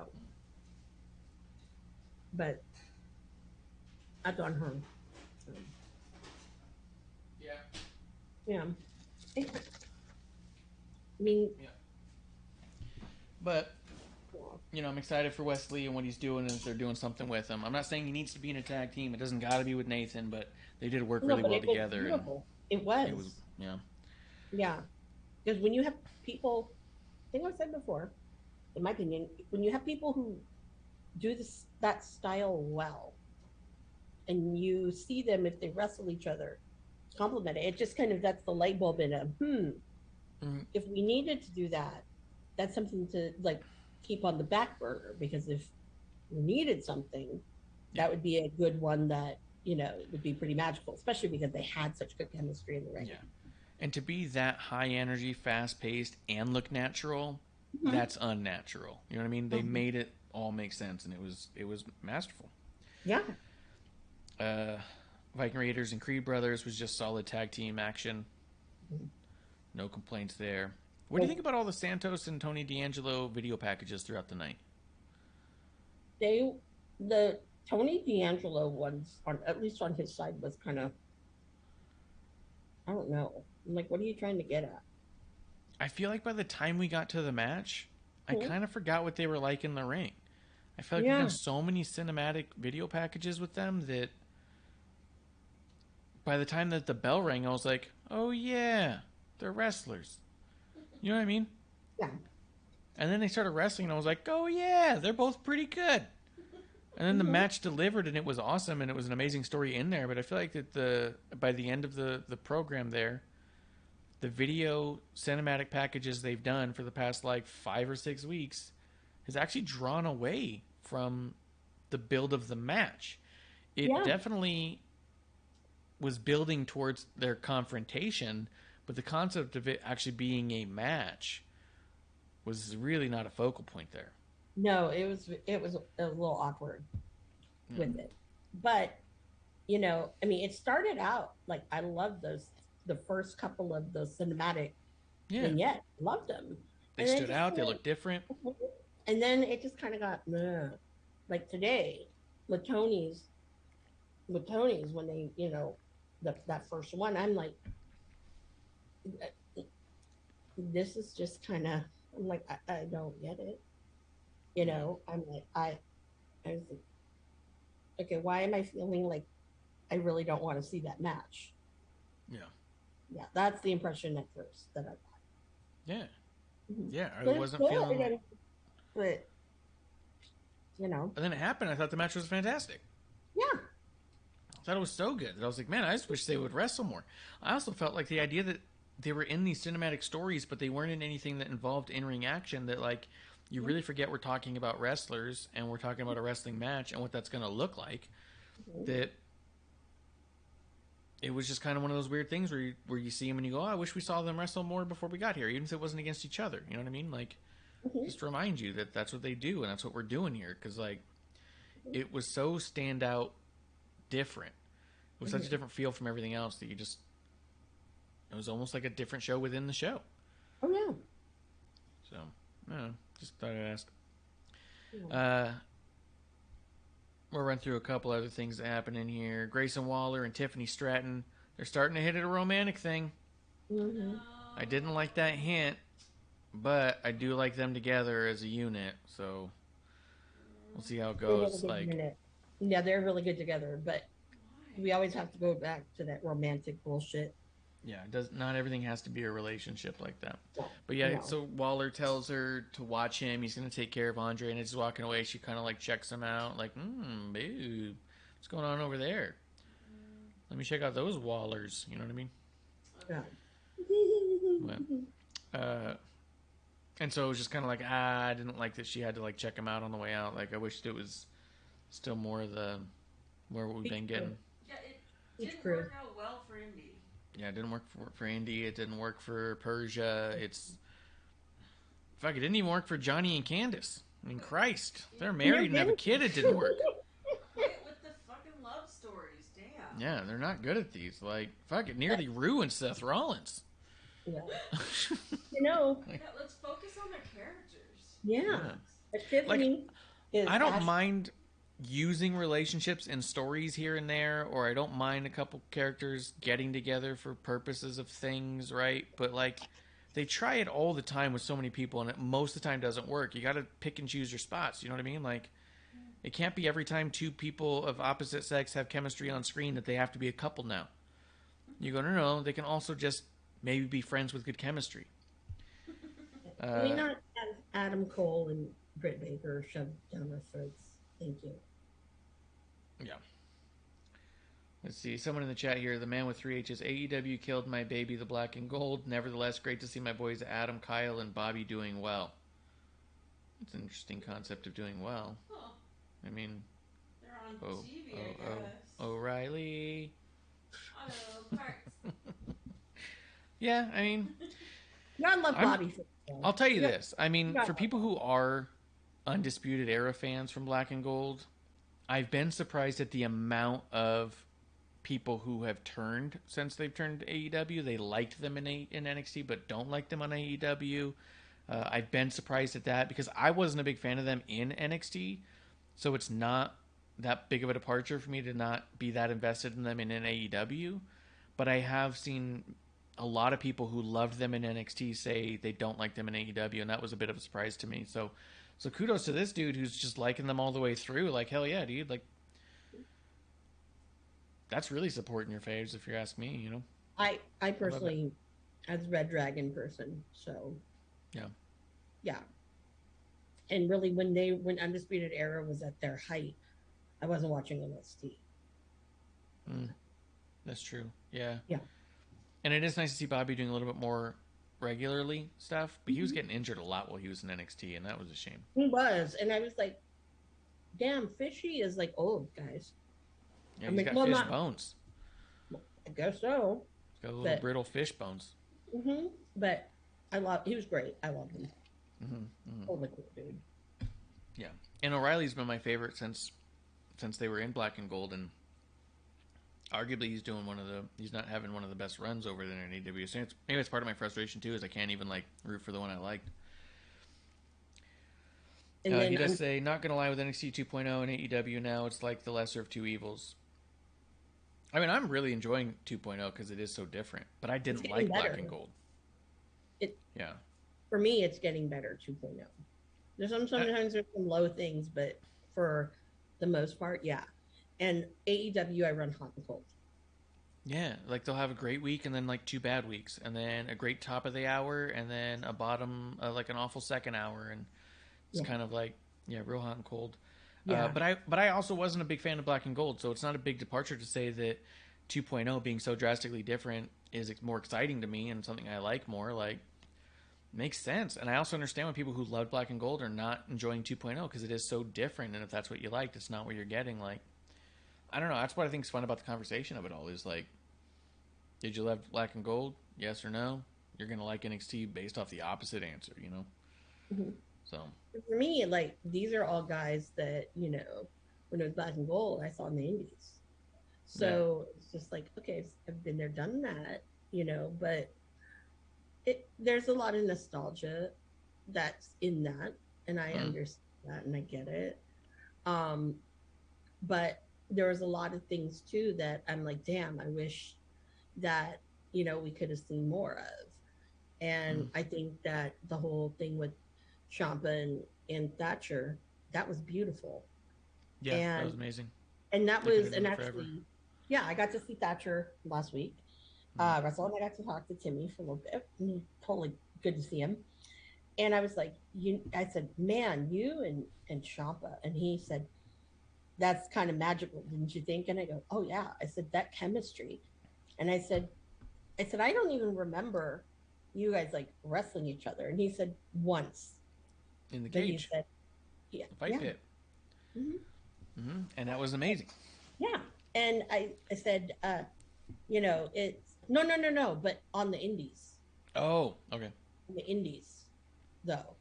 And he's like, maybe once. And I'm like, probably Evolve. If anything, it was probably Evolve. Yeah. And I was like, that was just amazing. He said that chemistry just works, you know, with him. It's really. What was wild about it too is like you didn't see it coming, and then it hit you in the face like it was the most obvious thing, and you should have wanted it all along. Why didn't you do this earlier? Yeah, exactly. Yes. And so that was really nice to kind of to really kind of see that and and get that perspective from him. And he said, yeah, he says Tommaso felt the same way too. It was just like there's this energy in this just like meshing of the minds. That was great. And so I thought, I wish we had more. Yeah. So, but that's okay. I mean, I also, in my own selfish way, wished that instead of the one dude from Imperium going up with Walter, that they should have just put Ring Conf back together. But you know what? That's things happen for a reason, and that's really not a style that WWE really looks at and has. They don't embrace the same way, not as Yeah, often they for don't. sure. Yeah, they don't. They're not like me, who's like, oh, because I was just like all night, like, oh, during that match. I will give credit. I will give credit that I do think the pairing of Keith Lee and Swerve is another one of those, like, you don't see it coming, but once it's together, you go, they should have been doing this a lot longer. I do think Swerve and Keith Lee together in AEW is working so much better than Hit Row was working, and I liked Hit Row. I liked Hit Row a lot. I thought they had a lot of really cool swagger. I thought they worked together as a team fantastically. I thought there was a lot there, but there's something about Keith Lee and Swerve that's really working. Yeah, there's a good energy between the two. And what's really kind of cool is I like how both of them actually, when you've got the whole, whose house Swerve's house thing, and Keith Lee gets really into it, just as Swerve gets really into the whole Bask in His Glory thing. And I think that's pretty damn cool. Yeah. Because these are guys that, what you would think would have really big egos, but it just kind of works. It works as magic. Yeah. So, I do think Swerve should talk more than Keith Lee, but alas, we can't have it all. That's the only complaint. I think it's because Keith Lee tries to sound really eloquent, but that's how he is, though. Yeah. If you've ever talked to him, and I get why they're trying to do that, but again, it's like the speaking really isn't. Yeah, it doesn't hit home. Whereas like Swerve, and I'll say, like, hearing from him some is probably good, but you had Swerve do the most of the talking and Keith Lee say a couple of things really, like, eloquently and nicely, it would probably work more because it would feel like a Flair. Yeah. You know what I mean? Not like Ric Flair, but like, added Flair. Where when he's doing the bulk of it and you're using Swerve as Flair, like, it just kind of comes off a little bit clunkier. Yeah, well, look at Hobbs and Starks. Yeah. Yeah. When Hobbs does speak, it's powerful. Yep. But you've got, Motormouth. Yeah. But he can carry a lot. So yeah, that's when it's like, okay, that's pretty cool. So it's a good dichotomy the four of them have together. I really enjoying that. But I'm just glad that That's true. Luchasaurus is going to lose his little thing, and hopefully we'll see Jungle Boy solo. But who knows? Yeah. I'm just let's go back a little bit over to NXT. Grayson Waller versus Andre Chase, though. Andre Chase is someone who I dismiss a lot because I just don't care about his character. But you forget he's pretty solid in that ring. His match here with Waller was good. Yeah, he's solid, but you know what? His whole gimmick turns me off. Yeah. So when I see him and, his little section, I'm always kind of yeah, me too. Yeah, I can turn it off. And to be honest with you, I kind of skimmed through it because I'm like, he has not done anything for me to be interested in. Yeah. Even just curious. Yes. And that's kind of sad. Yeah. I only kept it going because I was doing other things too, to be honest, and I was only half paying attention, but I found myself watching because Waller's so good, and then starting to see their chemistry together was awesome. So I went, okay. Let's see, the Toxic Attraction thing was more of what they do. Diamond Ryan arguing, more of what they do. Roxanne and Kiana James. Roxanne is a superstar. She is. Like, she is so natural. And that's not to say she doesn't have a lot of years and work behind her. Because she does. She didn't just start. She's just new to our show. But you can tell that there's something about her that's special. and long term, you know? Like, that's one where it's like, just give her the ball. Like, Yeah. Ring of Honor, if there was any move that Ring of Honor did as far as with their Women of Honor, it was to bring her aboard. Yeah. Mm-hmm. Well, she was trained at Booker T's place, too. Mm-hmm. Mm-hmm. Yeah. Like, she's great. I mean, just amazing. you know, there's just more that's going to come out of her. Yeah. In the future. Yeah. Edris and Malik doing that backstage thing, pretending to be Tony and Santos, I was not into it all. Nope. I think I ended up fast forwarding. Yeah. We already talked about the interview with Roxanne and Cora. I do like the chemistry between Roxanne and Cora as well, though. Yeah. Cora's really coming up on her own now, and I don't know if it's the Natty influence or whatnot, or being around Natty a lot lately, but definitely she's really getting kind of that confident vibe. I feel like we got a new gear all of a sudden out of her. Yeah.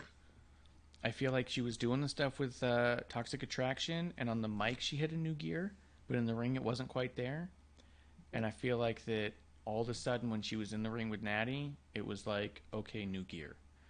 Mm-hmm. Like, I feel like she's taking it in chunks, which is fine. That's what you're in NXT to do, right? Just figure it out as you go. Mm-hmm. She's one too where I'm all like, okay, the future is bleak, as Natty would say. No, the future, the future being her. I've been impressed with Fallon Henley a lot. I was impressed by Paxley, Tatum Paxley, Lash Legend, Nikita Lyons. Mm-hmm. And I know a lot of people discount Nikita Lyons, saying that people like her because of how she looks, but I think that she looks good, but she also looks powerful.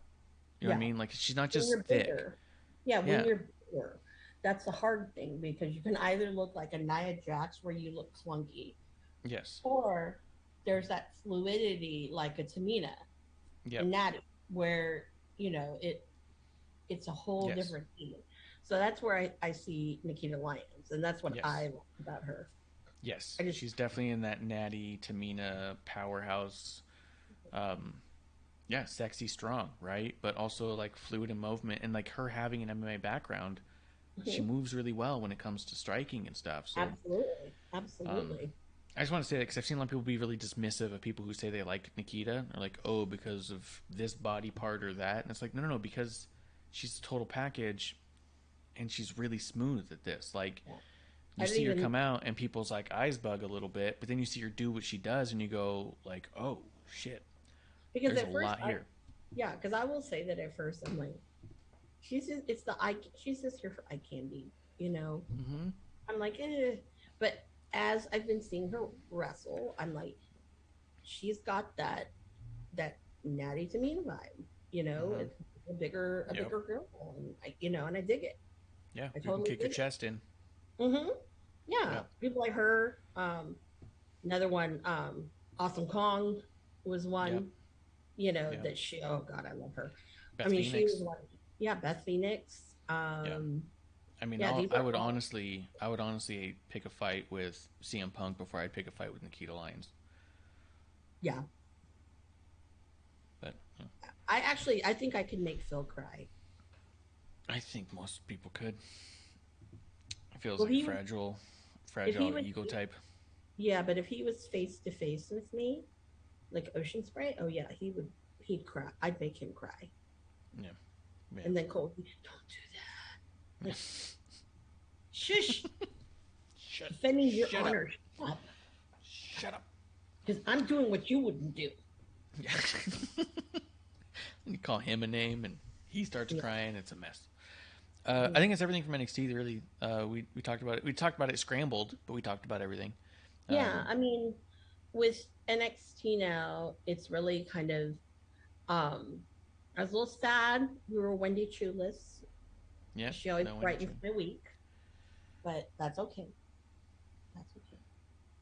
But I really, it was another. There was some good, solid wrestling. There's some weird segments and stuff. I don't want to say it's like missed the mark like it did a couple of weeks ago, where it was like really good, really good, really good, and then what the was that? Yeah. So it'll be very, very interesting to see next week. And just I see will what- say that when I got the email telling me which matches were on the card, I did not want to watch the show. I didn't watch it till today.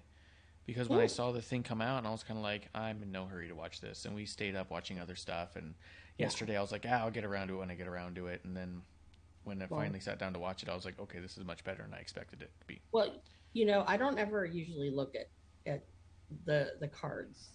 I usually am like, oh my God, like Tuesday, I'm like, okay, I'm like, oh shit, forgot NXT. And then I'm like, okay, waiting for Peacock, because I really don't like watching it now on other places I was watching it, because it was like, ugh, I'm either missing stuff or, it's kind of choppy, and I'm like, but at least with Peacock, it's like one straight boom, and I don't have to, it's not cut in half. Yeah. So, but when it wasn't there on Tuesday, I got a little mad, a little salty. Then I was like, oh, it'll be here Wednesday. So I'll watch Dynamite, and then I'll watch NXT. It wasn't on Peacock, at least mine. So I did get to watch it today. So, but I would have preferred to kind of watch it when I was like, oh yeah, I want to sit down, and I'm totally like invested in wanting to sit down and watch it. So that's true, yeah. Well, I didn't get to see the whole card. What I get is I get the email from NXT that says what their advertised stuff is. So it's usually like 2 matches and a segment. They tell you what's going to happen, and I go, "This is what you guys are advertising?" I was like, what do they advertise? It was like the 2 breakout matches. Surprised they didn't. I can't remember the other thing, but there was I'm surprised they didn't do the whole. Creed and Viking Raiders was on it.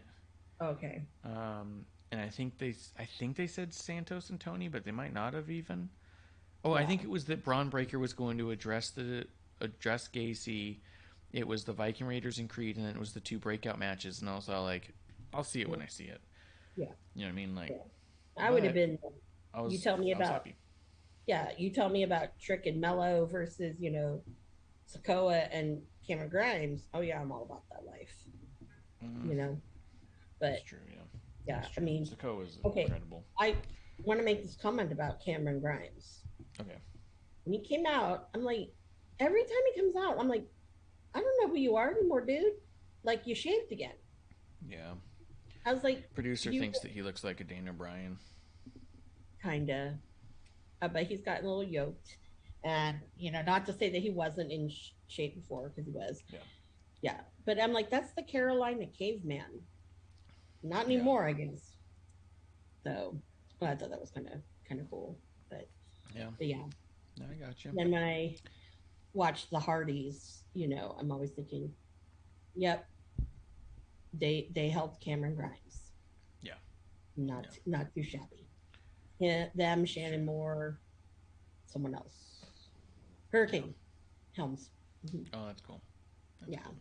So when you see, it's like, wow. Okay, those were his main trainers and stuff. So, but yeah, I mean, I'm excited to see what's going to happen. Are we thinking of doing a double or nothing thing? Like a watch along? I'm not going to be buying it. I'm not buying it either. No, but I mean, you and I can probably do like a Discord where you and I watch it, but I'm not going to stream it. Yeah, no, we should, do a Discord. But I have a Discord channel for Wrestling on the Rocks, so we can jump in there and stuff. So yeah, because I think this one's going to be very interesting, because I am interested in what's going to happen with Deeb and Thunder Rosa, especially because they really don't. I don't know. I'm like, are you going to take it off of Thunder Rosa already? Come on. You hardly give her any time. And Tony she's not Khan, even... Yeah, he's done a terrible job with the Thunder Rosa run, because Thunder Rosa was like the hottest female star he had. And now, once he put the title on her, it basically feels like he put the title on to shut everybody up and then put her aside so people would stop talking about her. Yeah, and she's not even wrestling on Dark or Elevation. I would understand if she was, but she's not even getting that. No, she's getting nothing. Yeah, she's getting nothing, and she's had like one promo that she's even been able to finish. Like it's just it's a shame because she's like she's easily top 5 women wrestler in the world right now. Yeah, and you're treating her like she's a token champion, and that's terrible. Oh, I forgot.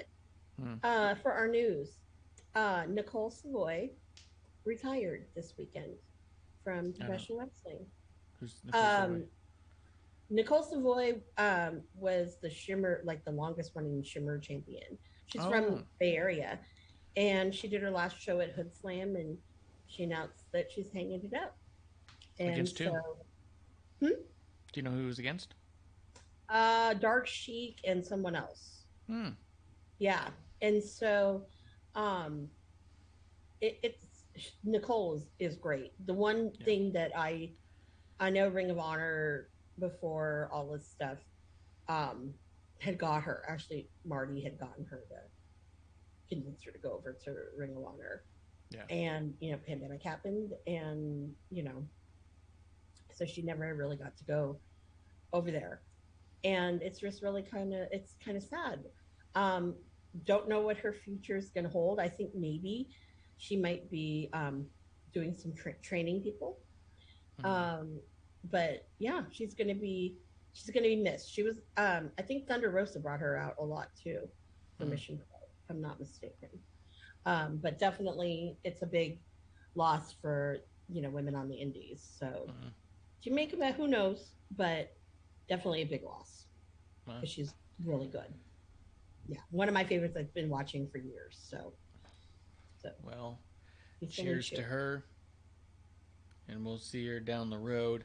With that, we'll go ahead and wrap it up. Guys, I'm at Ref Marsh. That's been MsAmandaJayne. We are at WOTR, the show. We want to thank at Crybaby Klump and at Shakes NYG for coming through and hanging out with us. Check out the Shakedown Sports Podcast for all your other sports needs. But other than that, we're going to be right here in the dive bar of the IWC for a brand new episode 1 next week. Guys, that's the last call. Cheers! Hey, producer lady here. Thanks for tuning in. Continue to support us or buy us a drink by following and putting the I in subscribe on Twitch. Or subscribe and review our podcast on Apple Podcasts or wherever you listen to us. Cheers!